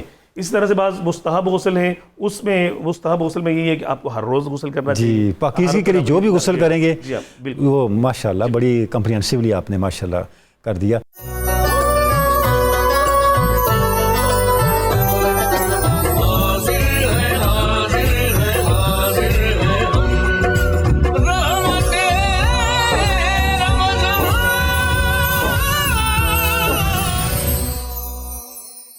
اچھا مفتی صاحب قبلہ، وضو کیسے ٹوٹ جاتا ہے اور وضو کو برقرار رکھنے کے لیے ہمیں کس طرح احتیاطیں کرنی ہیں؟ اور خصوصی طور پہ آپ تو ماشاءاللہ ہر وقت آپ کی انٹریکشن بھی رہتی ہے پبلک کے ساتھ، لوگ پوچھتے بھی رہتے ہیں آپ سے، جو عام طور پہ لوگوں کے ذہنوں میں کنفیوژن یا بے احتیاطیاں ہو جاتی ہیں کہ وضو ٹوٹ گیا اور انہوں نے خیال ہی نہیں کیا، اس کو اسپیشل ذرا فوکس کر دیجیے گا. بسم اللہ. سب سے پہلی بات تو یہ ہے کہ جس طرح کہ پہلے بھی عرض کیا گیا، بتایا گیا کہ نماز کی قبولیت کا دار و مدار یہ وضو کے کامل ہونے پر ہے. ٹھیک ہے. اور ہمیں سب سے زیادہ اس بات پر توجہ دینے کی ضرورت ہے کہ ہم نے جب وضو کرنا ہے جلدی نہیں کرنا. ٹھیک ہے. بلکہ اطمینان اور سکون کے ساتھ کرنا ہے. یہاں پر یہ دیکھا گیا ہے کہ جو ہی نماز کا وقت ہوتا ہے جماعت کھڑی ہو جاتی ہے، لوگ بعد میں آتے ہیں اور جلدی وضو کر کے باغم باغ وضو ہو رہا ہوتا ہے. یہ بہت بڑی یعنی یہ والا جو عمل ہے یہ سنت کے خلاف بھی ہے اور اس میں کوتاہی زیادہ ہے. ٹھیک ہے. نبی معظم شفیع مکرم نے تو اعضائے وضو میں سب سے زیادہ جس چیز کی طرف تاکید فرمائی ہے آپ نے فرمایا اپنی ایڑیوں کو اچھے طریقے سے دھویا کرو. ٹھیک ہے. کیونکہ ایڑیاں جو ہیں وہ اچھے طریقے سے نہیں دھوئی جاتی. ٹھیک ہے. قربان جائیں دین اسلام کی تعلیمات پر ایک ایک چیز کی وضاحت فرما دی ہے. ٹھیک ہے. تو سب سے پہلے تو ہمیں اس بات کا کامل یقین کرنا چاہیے کہ ہم نے اچھے طریقے سے وضو کیا ہے. ٹھیک ہے. اب اچھے طریقے سے وضو جو ہے وہ کیسے ہوگا؟ جس طرح کے جو عزائے وضو ہیں، فرائض وضو، وہ تو 4 ہیں. اب فرائض وضو کے ساتھ جو سنتیں ہیں ان کو بھی ادا کرنا. ٹھیک ہے. مثال کے طور پر یہ ہے کہ جب وضو کیا جائے، اچھا قبلہ ڈاکٹر صاحب وضو جو عزائے وضو جو دھوئے جاتے ہیں اور اس کے ساتھ ساتھ سنتیں جو ہیں ان پر بھی عمل کیا جاتا ہے. ٹھیک ہے. ایک تو یہ ہے کہ جو آدمی ایسا کرتا ہے اللہ پاک اس کے اندر فکر آخرت کا جذبہ پیدا کرتا ہے. ٹھیک ہے. جس طرح کہ سر کا مسح کیا جاتا ہے تو سر کا مسح کرنا یہ اس بات کا ثبوت ہے. بندہ اللہ کی بارگاہ میں اس دعا کا اہتمام کرتا ہے میرے مالک کل قیامت والے دن مجھے اپنی رحمتوں کا سایہ نصیب فرما. ٹھیک ہے. اب گردن کا مسح کر کے اس بات کا اظہار کر رہا ہے کہ میرے مالک میری گردن کو جہنم سے آزاد کرنا. ٹھیک ہے. اب زبان کا جو وہ کلی کر کے وہ اس بات کا درس دے رہا ہے کہ میرے مالک مجھے اپنی زبان سے سچ بولنے کی توفیق عطا فرمانا. ٹھیک ہے. اب کانوں کے اندر جب مسح کیا جاتا ہے تو اس کے اندر بھی سبحان اللہ ایک ایک عمل کے اندر اور ایک ایک دین کی یہ جو تعلیم ہے یہ ہمیں نہ صرف یہ کہ دنیا کے اندر وہ پاک و صاف بنا رہی ہے لیکن ساتھ ہی ساتھ آخرت کے اندر فکر آخرت کا جذبہ بھی ہمارے دلوں کے اندر پیدا فرما رہی ہے. اور حقیقت میں دیکھا جائے حقیقی مومن کی پہچان ہی یہی ہے کہ وہ وضو کو اچھے طریقے سے کرے. ٹھیک ہے. کیونکہ وضو جو ہے یہ نہ صرف نماز، جتنی بھی عبادات ہیں تمام عبادات کی قبولیت کا دار و مدار جو ہے وہ وضو پر رکھا گیا ہے. ابھی قبلہ علامہ صاحب نے بھی بیان فرمایا کہ جن چیزوں سے وضو جو ہے وہ ٹوٹ جاتا ہے ان میں سر فہرست جو ہے کہ دونوں راستوں سے بول و براز کا نکلنا. ٹھیک ہے. نجاست کا نکلنا اس کے نکلنے سے وضو جو ہے وہ ٹوٹ جاتا ہے. اور ایک اور بہت بڑا المیہ ہے کہ ہم لوگ جب نماز کے انتظار میں بیٹھے ہوتے ہیں تو اس وقت ہماری بسا اوقات آنکھ بھی لگ جاتی ہے. ٹھیک ہے. یہ بھی اس بات کو ذرا یہ بڑی سینسیٹیو بات ہے اور یہ سننے والی ہے. اور جب کوئی آدمی اس حوالے سے ہمیں جو فقہائے کرام نے انہوں نے بتایا کہ جب نیند کا غلبہ ہو یا آدمی سو جائے اور وہ ٹیک لگا کر بیٹھا ہو تو اگر ٹیک ہٹائی جائے تو وہ گر جائے. کیونکہ سونے کی حالت میں جسم کے اعضاء جو ہیں وہ ڈھیلے ہو جاتے ہیں اور جسم کے اعضاء کا ڈھیلا ہو جانا یہ اس بات کی طرف لے کر جاتا ہے کہ ہوا کا اخراج ہے. ٹھیک ہے. تو ظاہر سی بات ہے اگر ایسا معاملہ ہوگا تو مطلب یہ ہے کہ ایسی صورت میں بعض لوگ اس بات پر وہ کہتے نہیں میں تو وضو کر کے بیٹھا ہوں جی میرا وضو تو برقرار ہے. نہیں، آپ کا وضو برقرار نہیں ہے. جب آپ پر نیند کا غلبہ ہو جائے، نیند آ جائے تو ایسی صورتحال میں وہ جو ٹیک وغیرہ ہے اگر اس کو ہٹا دیا جائے تو آپ گر جائیں. ٹھیک ہے. اس کا مطلب یہ ہے کہ آپ کا وضو جو ہے وہ ٹوٹ گیا. اب آپ کو نئے سرے سے جا کر وضو کرنا چاہیے. اور اس کے ساتھ ساتھ ایک اور بات یہ ہے کہ منہ بھر کر کہہ آنا. اچھا. منہ بھر کر اگر کہہ آئی ہے تو کہہ کے آنے سے بھی وضو ٹوٹ جائے گا. اور اس کے ساتھ ساتھ ایک اور بات ہے کہ بندہ بے ہوش ہو جاتا ہے جس طرح کے حالات کی وجہ سے ہے یا طبیعت کی ناسازی کی وجہ سے. اور اگر وہ بے ہوش ہو گیا ہے تو بے ہوش ہو جانا بھی اس بات کی علامت ہے کہ اب اس کا وضو جو ہے وہ برقرار نہیں رہا. کیونکہ بے ہوشی کی حالت میں یہ ہوتا ہے کہ جسم کے اعضاء جو ہے وہ ٹھیک ہے ڈھیلے پڑ جاتے ہیں. کنٹرول جو نہیں رہا. ہاں جی. اس کے ساتھ ساتھ ایک اور بات یہ ہے کہ بسا اوقات یوں ہوتا ہے کہ بدن کے کسی حصے سے نجاست نکلنا شروع ہو جاتی ہے، خون کا وغیرہ جو ہے وہ نکلنا شروع ہو جاتا ہے. اس حوالے سے بھی عرض ہے کہ کٹ لگ گئے کسی طرح سے خون نکلے اور اس کے ساتھ ساتھ پھر خون بہے. اچھا بہ جائے. نکلا ہے لیکن بہا نہیں ہے. بہنا جو ہے یہ وضو کے خون رسنے سے وضو نہیں ٹوٹتا، بہنے سے ٹوٹتا ہے. یا فرض کر لیا جائے کہ خون جو ہے وہ مختلف جگہوں سے بہا ہے لیکن مختلف جگہوں سے، لیکن اب ان کو اکٹھا کیا جائے تو وہ بہنا شروع ہو جائے. اس کا مطلب یہ ہے کہ ان چیزوں سے بھی آپ کا وضو جو ہے وہ جاتا رہے گا. تو یہ وہ چیزیں ہیں کہ جن چیزوں سے بندے کا وضو جو ہے وہ ٹوٹ جاتا ہے. میں ایک ہی بات عرض کرنا چاہوں گا کہ جس طرح کے یہ جو اعضائے وضو ہیں اس پر سب سے زیادہ توجہ دینے کی ضرورت یہ ہے کہ جب اعضائے وضو دھوئے جائیں تو ان کو ملا جائے تاکہ پانی صحیح پہنچ جائے. اور یہی معاملہ جو ہے وہ غسل کے اندر بھی ہے. غسل کے اندر یہ ہے کہ پانی بہانا جو ہے وہ مقصود ہے لیکن ساتھ ہی ساتھ یہ ہے کہ آپ اپنے جسم کو اچھے طریقے سے ملیں. جس طرح کے وضو کے اندر یہ ہے کہ آپ کی داڑھی کا خلال کرتے ہیں، سر کے بال ہیں سر کے بالوں کا خلال کرتے ہیں، یا جس طرح کے ناف وغیرہ ہے کان وغیرہ ہیں تاکہ سارے کے سارے حصوں تک یہ بویں وغیرہ ہیں مونچھیں وغیرہ ہیں تاکہ کوئی حصہ بھی بال برابر خشک نہ رہنے پائے. اور اسی طرح وضو کی حالت میں بھی ان تمام چیزوں کا اہتمام کیا جائے گا. اور یہ ہے کہ وضو کے اندر دیکھا جائے داڑھی کا خلال کرنا، یہ جو جو بمیں وغیرہ ہیں یہاں پر ان میں اچھے طریقے سے، تاکہ پانی جو ہے وہ ان کی تہہ تک جو ہے وہ جڑوں تک پہنچ جائے. تو جو سب سے بڑی بات یہ ہے کہ وضو جو ہے وہ کامل طریقے سے ہونا. اور کامل طریقے سے ہونے کا مطلب کیا ہے کہ آپ نے جلد بازی نہیں کرنی، ٹھیک ہے، اپنی اطمینان اور سکون کے ساتھ کرنا ہے. ٹھیک ہے. وضو جو ہے یہی آپ کی نماز کے کامل ہونے کی علامت ہے، بنیادی یہی ہے، بنیادی یہی ہے. تو ہمارا فوکس جو ہے یہ اس وضو پر ہونا چاہیے جو اچھے طریقے سے کیا جائے.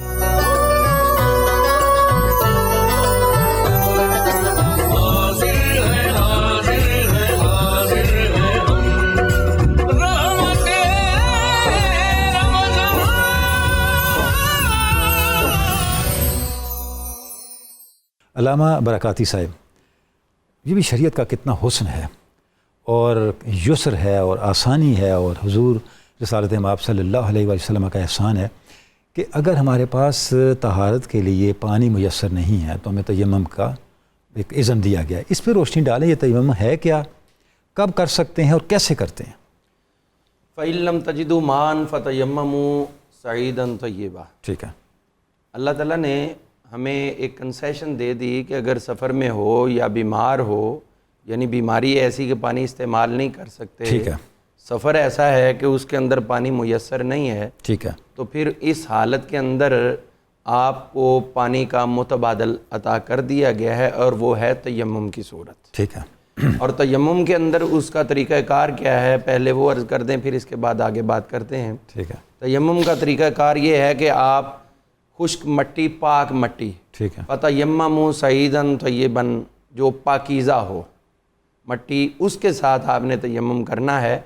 خواہ وہ مٹی اس طرح کی کوئی کچی دیوار ہے اور اس سے مٹی کچھ ہاتھوں کو ٹچ کرتی ہے یعنی لگ جاتی ہے تو اس سے بھی، یا پتھر ہے اس کے اوپر کوئی گرد وغیرہ پڑی ہوئی ہے، بہرحال جو زمین ہے اس کے اندر پاک ہے تو اس کے اوپر 2 ضربے ہیں، ایک دفعہ یوں لگا کے جھاڑ لیں اور چہرے پہ یوں لگا لیں، جس طرح وضو کے دوران چہرہ دھویا جاتا ہے اس طرح چہرے پہ ہاتھ مل لیں. ٹھیک ہے. اور دوسری دفعہ پھر لگا کر یوں لے جا کر ہاتھوں کو، یعنی بائیں ہاتھ کو دائیں ہاتھ کے پچھلے طرف لے جا کر اوپر سے واپس لے آئیں، اور پھر دائیں ہاتھ سے بائیں ہاتھ کو ادھر نیچے سے لا کر اوپر کو واپس لے آئیں. یہ تیمم مکمل ہو جائے گا. بعد میں نہیں جھاڑنا، نہیں، بعد میں ضرورت ہی نہیں. ٹھیک ہے. اور اس کا تو حسن یہ ہے نا کہ آپ جس نماز کے لیے حاضر ہیں یا جس عبادت کے لیے حاضر ہیں تو اللہ تعالیٰ کو تو وہ گرد لگی ہوئی بھی بہت پیاری لگتی ہے. سبحان اللہ. اسی لیے حضور نے فرمایا کہ جب آپ سجدہ کرو اور پیشانی پہ گرد لگ جائے تو دوران نماز اس کو جھاڑنے کی کوشش نہ کرو، ٹھیک ہے، اس کو لگا رہنے دو. اللہ تعالیٰ کو تمہارا اس کے حضور سجدے میں جھک جانا، پیشانی زمین پہ لگ جانا، یہ بہت ہی پیارا لگتا ہے. سبحان اللہ. بلکہ اکثر ترین تمام جسمانی عبادات میں سے اللہ تعالیٰ کو سب سے زیادہ پیاری عبادت نماز ہے، اور نماز میں سے سب سے زیادہ پیارا سجدہ ہے. ٹھیک ہے. تو جب تیمم کیا ہے تو اس کے ساتھ جب تک وہ عذر موجود ہے تب تک آپ کا تیمم قائم ہے. جب وہ عذر ختم ہو گیا یعنی پانی میسر آ گیا یا صحت ہو گئی اور آپ وضو پر قادر ہو گئے تو پھر یہ تیمم کا معاملہ ختم ہو جائے گا. اب اصل چیز آ جائے گی، وہ وضو کرنا ہے. ٹھیک ہے. حضور صلی اللہ تعالی علیہ وآلہ وسلم جب علامہ صاحب تیمم کے حوالے سے ایک بات ذہن سے نکل نہ جائے، کیونکہ لنکڈ ہے تو میں پوچھ رہا ہوں، آپ کو میں نے روک دیا معذرت کے ساتھ. ایک شخص ٹرین میں سفر کر رہا ہے، ٹرین کا سفر بڑا لمبا ہوتا ہے، پانی نہیں ہے. اب نماز تو ٹرین میں پڑھ سکتا ہے چونکہ سیٹ اتنی ہوتی ہے، گنجائش ہوتی ہے، تو وہاں آپ نے ارشاد فرمایا کہ تیمم کرنا ہے اس چیز سے جو جن سے زمین سے ہے. جی ٹھیک ہے. ایسی کوئی چیز بھی میسر نہیں ہے تو وہاں کیا کرے گا وہ؟ اس کا متبادل وہ ہوگا، چونکہ یہ گرد وغیرہ سفر میں تو لازمن ہے، وہ نظر نہ بھی آئے تو پڑ رہی ہوتی ہے، تو وہ جہاں پر محسوس کرے دیوار کے ساتھ یا اس طرح زمین جو فرش ہے اس سے ذرا کوشش کریں ایوائڈ کرنے کی. اس کی وجہ یہ ہے کہ بعض دفعہ پاؤں گندے آ چکے ہوتے ہیں، وہ نجاست والے ہوتے ہیں، نجاست غیر مرئیہ ہوتی ہے، تو بہرحال اس سے جتنا ممکن ہو سکے بچ سکیں. باقی اس کی دیوار وغیرہ یا کوئی بھی ایسی چیز ہے جو پاکیزہ ہو تیمم کیا جا سکتا ہے. اور جہاں تک سفر کے دوران کی بات ہے، اگر ٹرین اتنا لمبا وہ چل رہی ہے، 2-3 گھنٹے 4 اس میں گزر جاتے ہیں اور ایک نماز کا وقت لازمن اس میں سے گزر جانا ہے، تو پھر چلتی ہوئی ٹرین میں آپ نماز ادا کر لیں، اور جب وہ ٹرین ٹھہر جائے آپ قادر ہوں تو اس نماز کا اعادہ بھی اچھا اس کا اعادہ کرنا پڑے گا. دوران سفر جو ہے وہ قرار پذیر ہونا ضروری ہے، اور دوران نماز قرار پذیر ہونا. اسی لیے حضرت عبداللہ بن عمر رضی اللہ عنہما آپ سمیت دیگر بہت سارے جو اصحاب نبی ہیں ان کا یہ عمل تھا کہ اگر وہ قافلے میں چل رہے ہوتے تھے تو وہاں سے اتر کر فرض ادا کرتے تھے اور نوافل وغیرہ سواری کے اوپر ادا کر لیا کرتے تھے اگر پڑاؤ ڈالنے کا موقع نہ ہوتا. اور اگر ہوتا تو پھر نیچے اتر کر ہی مکمل نماز کو ادا کیا جاتا. حضور صلی اللہ تعالیٰ علیہ وسلم جب ایک غزوہ سے واپس تشریف لائے تھے، یہ لنگر کیسے ملا ہے، اس وقت حضرت ام المومنین سیدہ عائشہ صدیقہ رضی اللہ تعالیٰ عنہا، لنگر سے آپ کی مراد تیمم ہے؟ جی، تیمم کا نقطۂ آغاز، ٹھیک ہے۔ تو یہ آپ کا ہار گم ہو گیا اور وہ مل نہیں رہا تھا، تو حضور صلی اللہ علیہ وسلم نے تمام لشکر کو لگا دیا کہ وہ ہار تلاش کرو، ٹھیک ہے، اور وہ تلاش کرنے پہ لگ گئے، اور ادھر نماز کا وقت جا رہا تھا اور جہاں ٹھہرے تھے وہاں پانی میسر نہیں تھا۔ ٹھیک ہے۔ حضرت سیدنا ابوبکر صدیق رضی اللہ عنہ کو یہ معلوم ہوا تو آپ کو بہت زیادہ ناراضگی ہوئی کہ میری بیٹی چونکہ مومنوں کی تھی، ماں ہے، لیکن ان کا ایک جسمانی رشتہ تھا کہ ان کی وجہ سے یہ ہماری نماز کا وقت جا رہا ہے، اور یہ بھی خیال فرمائے کہ نماز کا وقت جاتا ہوا ان کو تکلیف کس قدر زیادہ ہو رہی ہے کہ ہماری نماز کی ادائیگی متاثر ہو رہی ہے۔ اور حضور علیہ الصلوۃ والسلام آپ آرام فرمائے ہیں، حضرت ام المومنین موجود ہیں، اور میں ایک جملہ یہاں عرض کرنا چاہوں گا، اور وہ یہ ہے کہ یہ لشکر روکا ہے، بات ہار کی نہیں ہے، اس کے ہیرے جواہرات کی نہیں ہے، بات ہے مومنوں یہ تمہاری ماں کے گلے سے لگا ہوا ہار ہے۔ ٹھیک ہے، اپنی ماں کی عزت کا خیال کرو۔ ٹھیک ہے۔ ام المومنین اس قدر معتبر اور محترم ہیں، اللہ نے فرمایا ہار تلاش کرو، میں ضابطہ بدل دوں گا، قانون بدل دوں گا، اپنا نماز کا قانون ہے کہ وضو کرو، میں یہ قانون بدل سکتا ہوں، لیکن مومنوں کی ماں کی عزت ہر حال میں برقرار رہنی چاہیے۔ یعنی ان کا جسم تو وراء الورا ان کے جسم کے ساتھ لگی ہوئی ہر چیز بھی اللہ کو پیاری لگتی ہے، اور اس کی بھی عزت اور حفاظت کا حکم دیا ہے۔ اور یہاں پر پھر ہم دیکھتے ہیں حضور صلی اللہ علیہ وسلم اٹھے، اور آپ نے اسی وقت جب صحابہ پریشان تھے کہ پانی نہیں، ہم نے نماز ادا کرنی، تو قرآن پاک کی یہ آیات کا نزول ہو چکا تھا جو حضور صلی اللہ علیہ وسلم نے پڑھ کر سنائی کہ فَإِن لَّمْ تَجِدُوا مَاءً فَتَيَمَّمُوا، اگر تمہیں پانی نہیں ملتا تو پھر تیمم کرو پاکیزہ مٹی کے ساتھ۔ حضرت اسید بن حضیر رضی اللہ عنہ عالم وجد و مستی میں آ کر عرض کرتے ہیں، اے آل ابی بکر صدیق، یہ آپ کا پہلا فیضان نہیں ہے، امت کو آپ کی یہ پہلی برکت حاصل نہیں ہوئی ہے، اس سے پہلے بھی اللہ نے آپ کے توسل سے، آپ کے طفیل ہمیں بہت کچھ عطا کیا ہے، اور یہ ہار ایک دفعہ گم ہوا ہے، فیضان قیامت تک جاری رہے گا۔ سبحان اللہ۔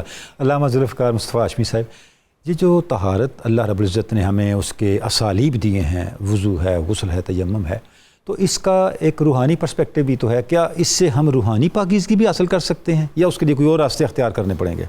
اللہ اکبر، یہ بڑا ضروری معاملہ ہے جی، اور قرآن پاک کی آیت یہاں پہ بار بار پڑھی گئی، ان اللہ یحب التوابین و یحب المتطہرین۔ جی، یہ جو توابین ہے جی، یہ اصل میں ہماری باطنی طہارت کا سامان ہمیں مہیا کرتا ہے۔ ٹھیک ہے۔ اور جس طرح سے ظاہری اجسام جو ہے ان کو مختلف غایت اور مختلف نجاستیں، مختلف حدث جو ہیں وہ لاحق ہوتے ہیں، اسی طرح سے ہمارا باطن جو ہے، ہماری قلب، فکر، شعور، دل، دماغ جو ہے، اس کو بھی مختلف عوارض لاحق ہوتے ہیں۔ احادیث طیبات میں اس کی جا بجا جو ہے وہ نشاندہی فرمائی گئی، اس میں تکبر ہے، اس میں کینہ ہے، اس میں قدورت ہے، اس میں مطلب کہہ لیجئے کہ بہت سے ایسے عوارض ہیں جس کو مطلب ہم نام بھی نہیں ہم نے سنے ہوں گے۔ ایک شماتت ہے، شماتت مطلب یہ کہ کسی اپنے مسلمان بھائی کو تکلیف میں دیکھ کر خوش ہونا، بڑا اب اس کو پتہ چلا ہے بڑی باطنی بیماری ہے۔ جی ہاں، اس چیز کو تو ہم شاید بہت سارے ایسے عوارض جو باطنی نظر انداز کر جاتے ہیں، باطنی گناہ ہیں جن کو ہم مطلب آج گناہ ہی نہیں سمجھتے، تو اس کی سبب سے ہمارے باطن کو بھی جو ہے وہ نجاست لاحق ہوتی ہے، اور اس کی پاکیزگی کا بھی سبب اور سامان جو ہے وہ بھی ہمیں دین اسلام نے بدرجہ اتم جو ہے وہ ہمیں عطا فرمایا ہے، جس کو ہمیں سمجھنے کی ضرورت ہے۔ سب سے پہلے تو یہ سمجھنے کی ضرورت ہے کہ ہمیں ہمارے باطن کو بھی نجاست لاحق ہوتی ہے۔ اس کے لیے وہ مشہور حدیث پاک میں کوٹ کرنا چاہوں گا جس میں حضور نبی کریم صلی اللہ علیہ وسلم نے فرمایا کہ جب کوئی بندہ گناہ کرتا ہے تو ایک سیاہ نقطہ اس کے دل پر لگا دیا جاتا ہے، یہ وہ نجاست ہے جو دل کو لگ رہی ہے۔ پھر گناہ کیا، پھر سیاہ نقطہ لگا، حتیٰ کہ کرتے کرتے پورا دل بھی سیاہ ہو جاتا ہے۔ اب فرمایا کہ جس طرح ہر چیز کی ایک سیکل ہے، ہر چیز کی ایک پالش ہے، ہر چیز کا ایک وضو ہے، اس طرح سے باطن کا تمہارے دل کا جو وضو ہے، اس کی سیکل، اس کی پالش جو ہے وہ اللہ تبارک و تعالیٰ کا ذکر ہے۔ بعض حدیث طیبات میں قرآن پاک کی تلاوت فرمایا گیا، بعض حدیث طیبات میں موت کو یاد کرنے کو فرمایا گیا کہ اس سے ہمارے باطن کی جو ہے وہ طہارت ہوتی ہے۔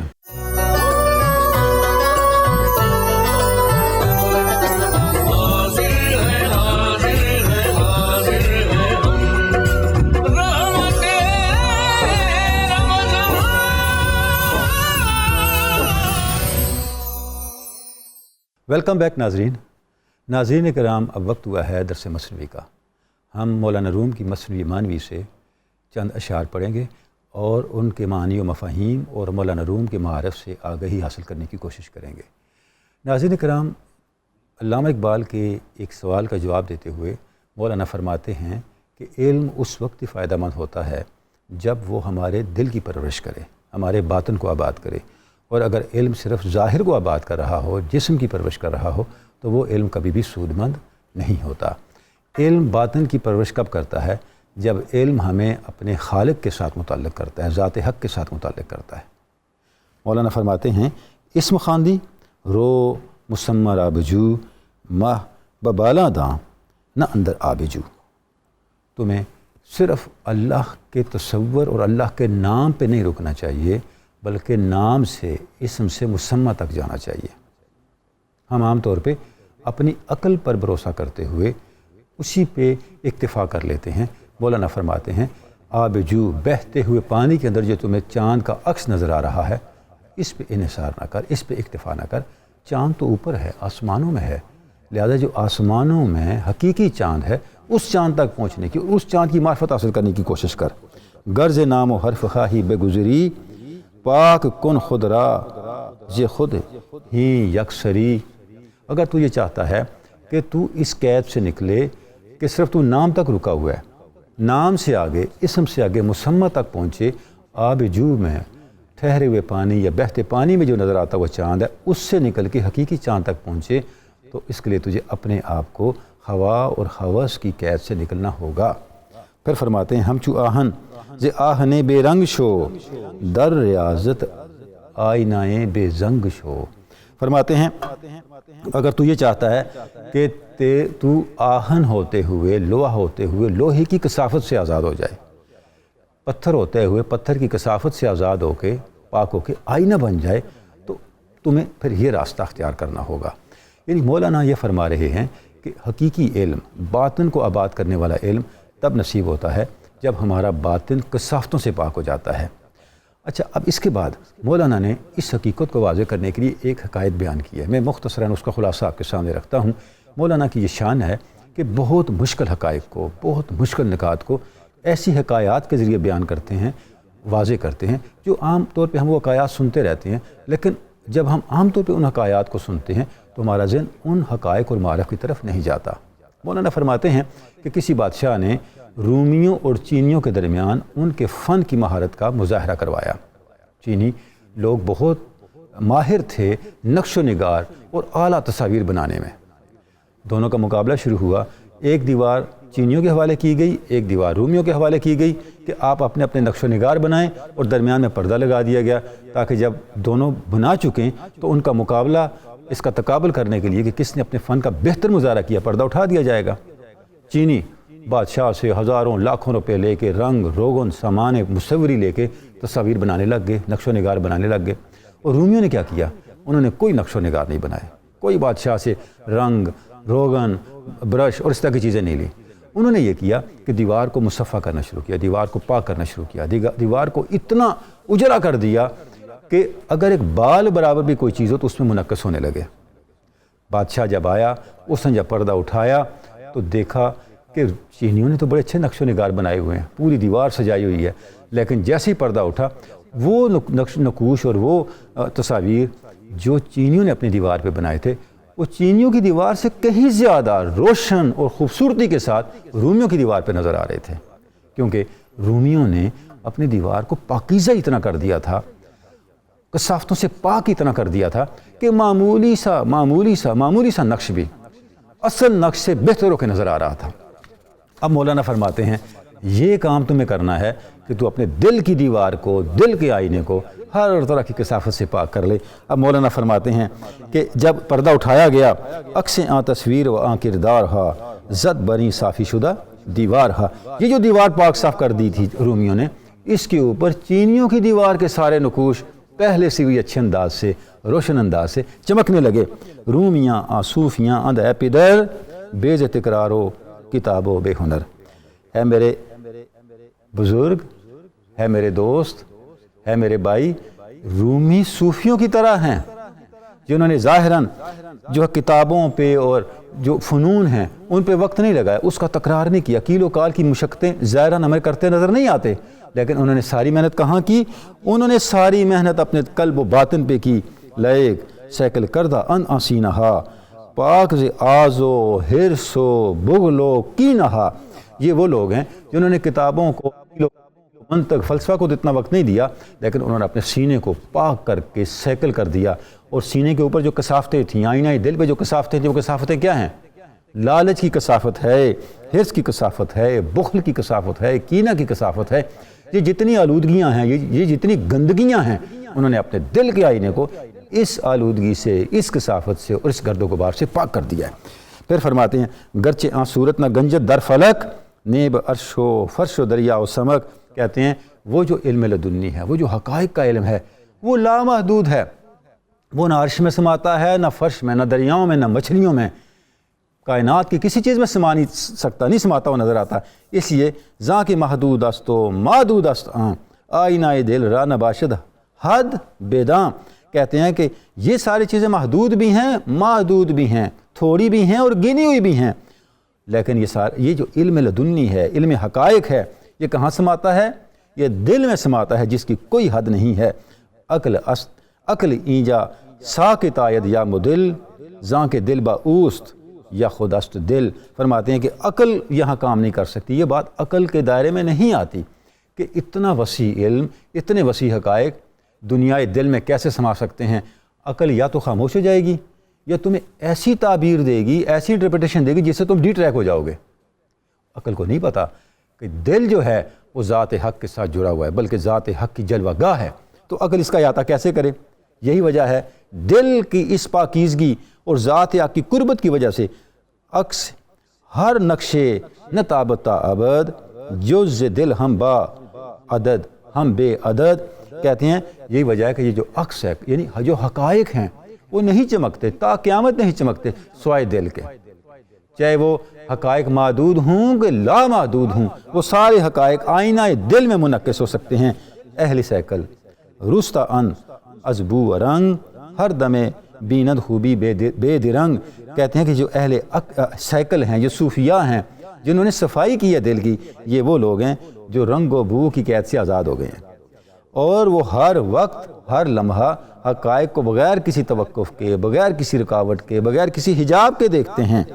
ذوق و فکر روشنائی یافتن، بہر آشنائی یافتن، کہتے ہیں کہ جب انہوں نے اپنے آپ کو پاکیزہ کر لیا، انہیں ذوق مل گیا، انہیں فکر مل گیا، انہیں روشنی مل گئی، اور یہ جو ذوق و فکر اور روشنائی ہے، باطن کی روشنی ہے، باطن کا ذوق و شوق ہے، یہ فی الاصل پرواز کی طاقت ہے، یہ وہ انرجی ہے، یہ وہ توانائی ہے، یہ وہ ایندھن ہے جس کے ذریعے سے ان کی پرواز نہیں رکتی، ان کی پرواز ذات حق کی طرف چلتی ہے۔ اور اگر یہ کچھ نہیں ہے، دل اندھا ہے، دل کثافتوں میں پھنسا ہوا ہے، تو پھر کبھی بھی انسان مادیت سے اٹھ کے حقائق کی طرف، ذات حق کی طرف، علم لدنی کی طرف نہیں بڑھ سکتا۔ لہٰذا وہ حقائق کا سمندر جس میں پرواز کرنی ہے، وہ حقائق کا سمندر ان کو میسر آ چکا ہے اپنے دل کو پاکیزہ کرنے کی وجہ سے۔ مرگ عزو جملہ اندر وخشت اند، می کند ای قوم بروے ریش خند، کہتے ہیں تم نے کبھی دیکھا ہر شخص موت کے تصور سے لرزہ برندام ہے، وحشت کا شکار ہے، سوائے اہل دل کے جو موت پر بھی ہنستے ہیں۔ موت سے ہر کوئی خوف زدہ ہے، اور موت اہل دل سے خوف زدہ ہے۔ آگے فرماتے ہیں کس نہ یابد بر دل ایشاں ظفر، بر صدف آیت ضرر نے بر گوہر، فرماتے ہیں کہ کوئی بھی اہل دل کو اذیت نہیں دے سکتا، اہل دل کو تکلیف نہیں دے سکتا۔ سبب یہ ہے کہ جب بھی چوٹ پڑتی ہے، صدف پر چوٹ پڑتی ہے، اس کے اندر موجود موتی پہ چوٹ نہیں پڑتی، موتی تو محفوظ رہتا ہے۔ یہی حال اہل دل کا ہے، چونکہ اہل دل کی نظر علوم باطن پہ ہے، ان کی رسائی علوم باطن تک ہے، لہذا کوئی ضرر کا ہاتھ، کوئی تکلیف کا ہاتھ اہل دل تک نہیں پہنچ سکتا۔ وہ دنیا کے ہر ضرر دینے والے سے محفوظ و مامون رہتے ہیں، ہر گمراہی کے ہاتھ سے، ہر گمراہی کی نگاہ سے، ہر گمراہی کے تصرف سے، ہر گمراہ کرنے والے کے جو قبضہ ہے، تسلط ہے، اس سے پاک رہتے ہیں، اس سے آزاد رہتے ہیں، اس سے دور رہتے ہیں۔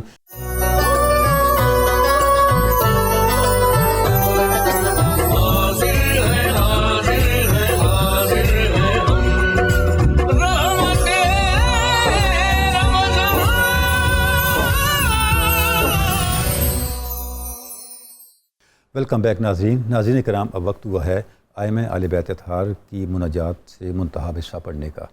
ناظرین کرام، ہم ماہ رمضان کی ان مبارک ساعتوں میں ہر روز ائمہ اہل بیت اطہار کی مناجات کا منتخب صاحب کے سامنے پڑھتے رہے ہیں۔ سبب یہ ہے کہ اللہ رب العزت کی بارگاہ میں جب بھی ہم اپنی کوئی التجا پیش کرتے ہیں، کس اخلاص کے ساتھ پیش کرتے ہیں یہ بھی اہم ہے، اور کن الفاظ میں پیش کرتے ہیں یہ بھی اہم ہے۔ جب اللہ رب العزت کی بارگاہ میں اپنا اظہار بندگی ان الفاظ کے ساتھ کیا جائے جو قرآن مجید کے الفاظ ہیں، اس کی اپنی تاثیر ہے۔ ان الفاظ کے ساتھ کیا جائے جو حدیث پاک کے الفاظ ہیں، اس کی اپنی تاثیر ہے۔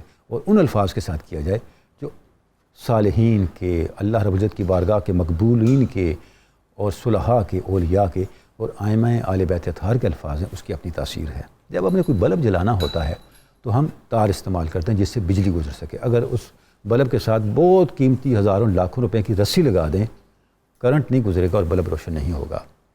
جب آپ تار لگاتے ہیں، اگر لوہے کی تار لگاتے ہیں کرنٹ گزرے گا لیکن ریزسٹنس بہت ہوگی۔ اسی تار کو ایلومینیم کی تار سے بدل دیں تو بہتر انداز سے کرنٹ گزرے گا، ریزسٹنس کم ہو جائے گی۔ اسی وائر کو، اسی تار کو آپ کاپر میں بدل دیں، کرنٹ اور تیزی سے گزرے گا۔ اسی کو سلور حتیٰ کہ گولڈ میں بدل دیں تو ریزسٹنس کم ترین ہو جائے گی۔ یعنی جو میڈیم ہے جس کے ذریعے سے آپ کرنٹ کو گزارنا چاہتے ہیں، وہ جتنا لطیف ہوگا، جتنا ریفائنڈ ہوگا، اتنی ہی جلدی کرنٹ آگے چلے گا اور آپ کا کرنٹ ضائع نہیں ہوگا، اسے ریزسٹنس نہیں فیس کرنی پڑے گی۔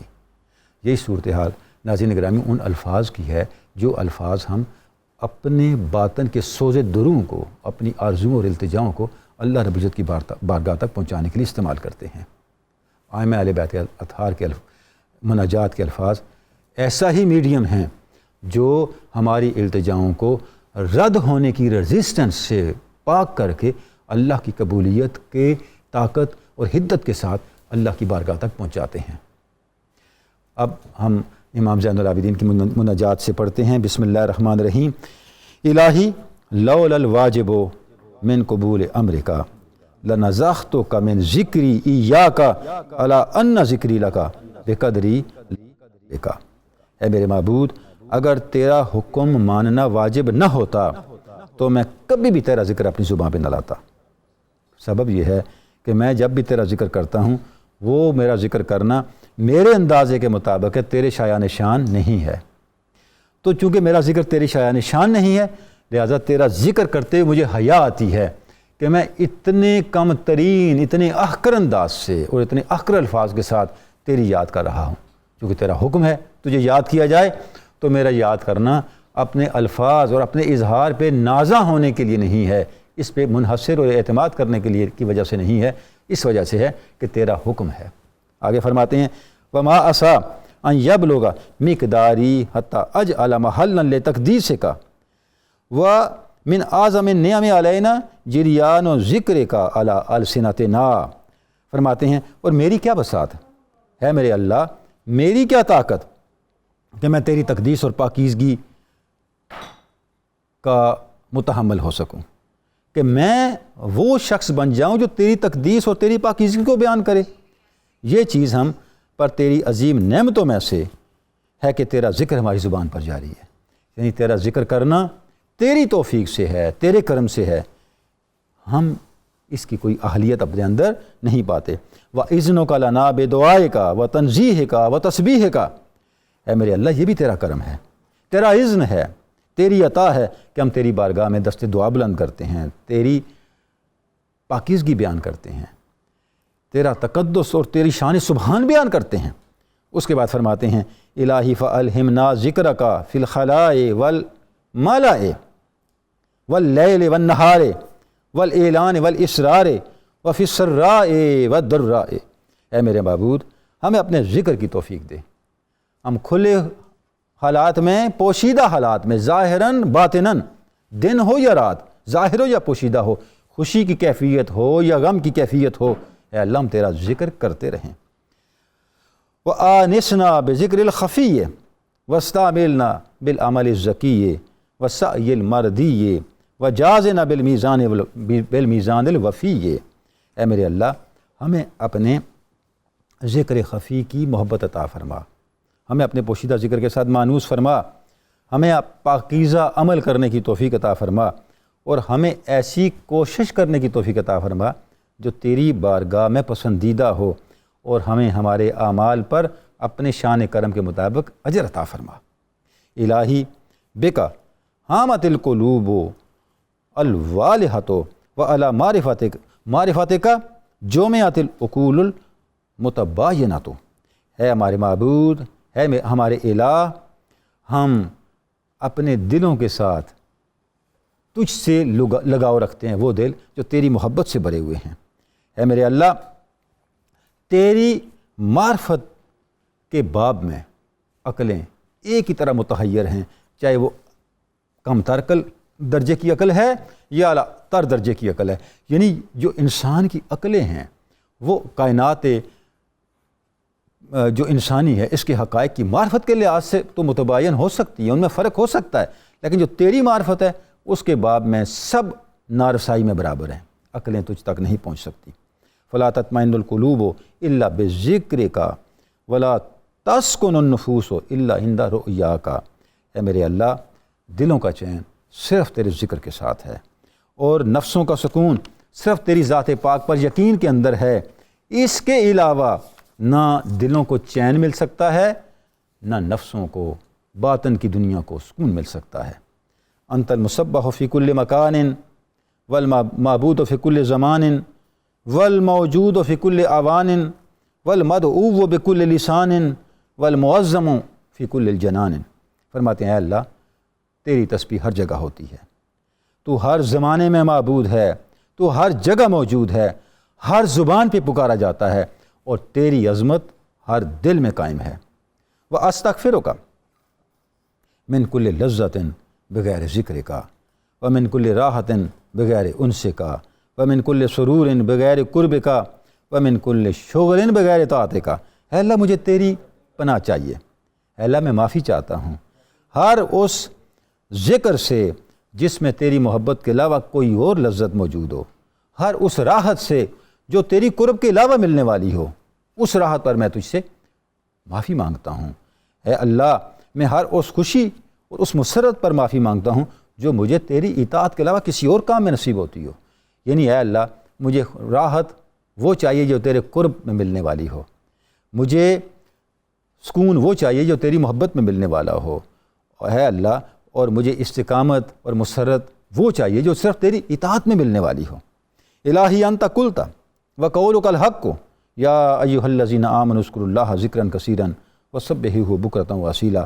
اے میرے اللہ، ہے میرے معبود، تیرا ارشاد ہے، تیرا فرمان ہے، اے ایمان والو، کثرت سے اللہ کا ذکر کرو اور صبح و شام اس کی پاکیزگی بیان کرو۔ وقلت وقولک الحق، اے میرے اللہ، تو نے ارشاد فرمایا ہے، تو نے کہا ہے اور تیرا فرمانا حق ہے، فاذکرونی اذکرکم، میرا ذکر کرو، میں تمہارا ذکر کروں گا، تمہیں یاد کروں گا۔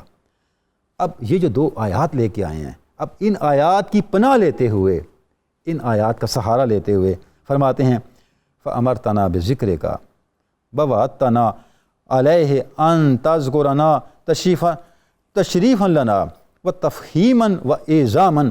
اے اللہ، تو نے ہمیں اپنے آپ کو یاد کرنے کا، اپنا ذکر کرنے کا ہمیں حکم دیا ہے، اور پھر اس پر ہمارے ساتھ یہ وعدہ فرمایا ہے کہ ہمیں احترام دینے کے لیے، ہمیں عزت دینے کے لیے، ہمیں شرف دینے کے لیے تو بھی ہمیں یاد رکھے گا۔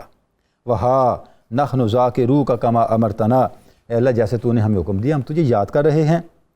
فانجز لنا ما وعدتنا، اب تو بھی ہمیں یاد رکھ، تو بھی ہمارے اس ذکر کرنے پر یاد رکھنے کی صورت میں اجر عطا فرما، جیسا کہ تو نے وعدہ کیا ہے۔ یا ذاکر الذاکرین و یا ارحم الراحمین، اے سب سے بہتر یاد کرنے والے، اے سب سے زیادہ رحم فرمانے والے، ہمیں بلانا نہ، ہمیں فراموش نہ کرنا، اور ہمیں اپنے رحم سے، اپنے کرم سے محروم نہ کرنا۔ ناظرین گرامی، آپ دیکھیں کہ کس طرح سے امام پاک اپنی دعاؤں کو یقین کی بنیاد فراہم کر رہے ہیں اللہ کے اپنے دیے وعدے کے ذریعے سے، قرآن مجید کی آیات کے ذریعے سے، اور اللہ رب العزت کے اپنے کلام کے ذریعے سے، کیونکہ ہمارا خیال وہم ہو سکتا ہے اللہ کے بارے میں، جو ہم خود ایزیوم کرتے ہیں، خود کوئی چیزیں اپنی پرسیپشن میں لے کے آتے ہیں، لیکن اللہ کے بارے میں اللہ نے خود جو اپنے کلام میں ارشاد فرمایا ہے، اس کے حق ہونے میں کوئی شک نہیں ہے۔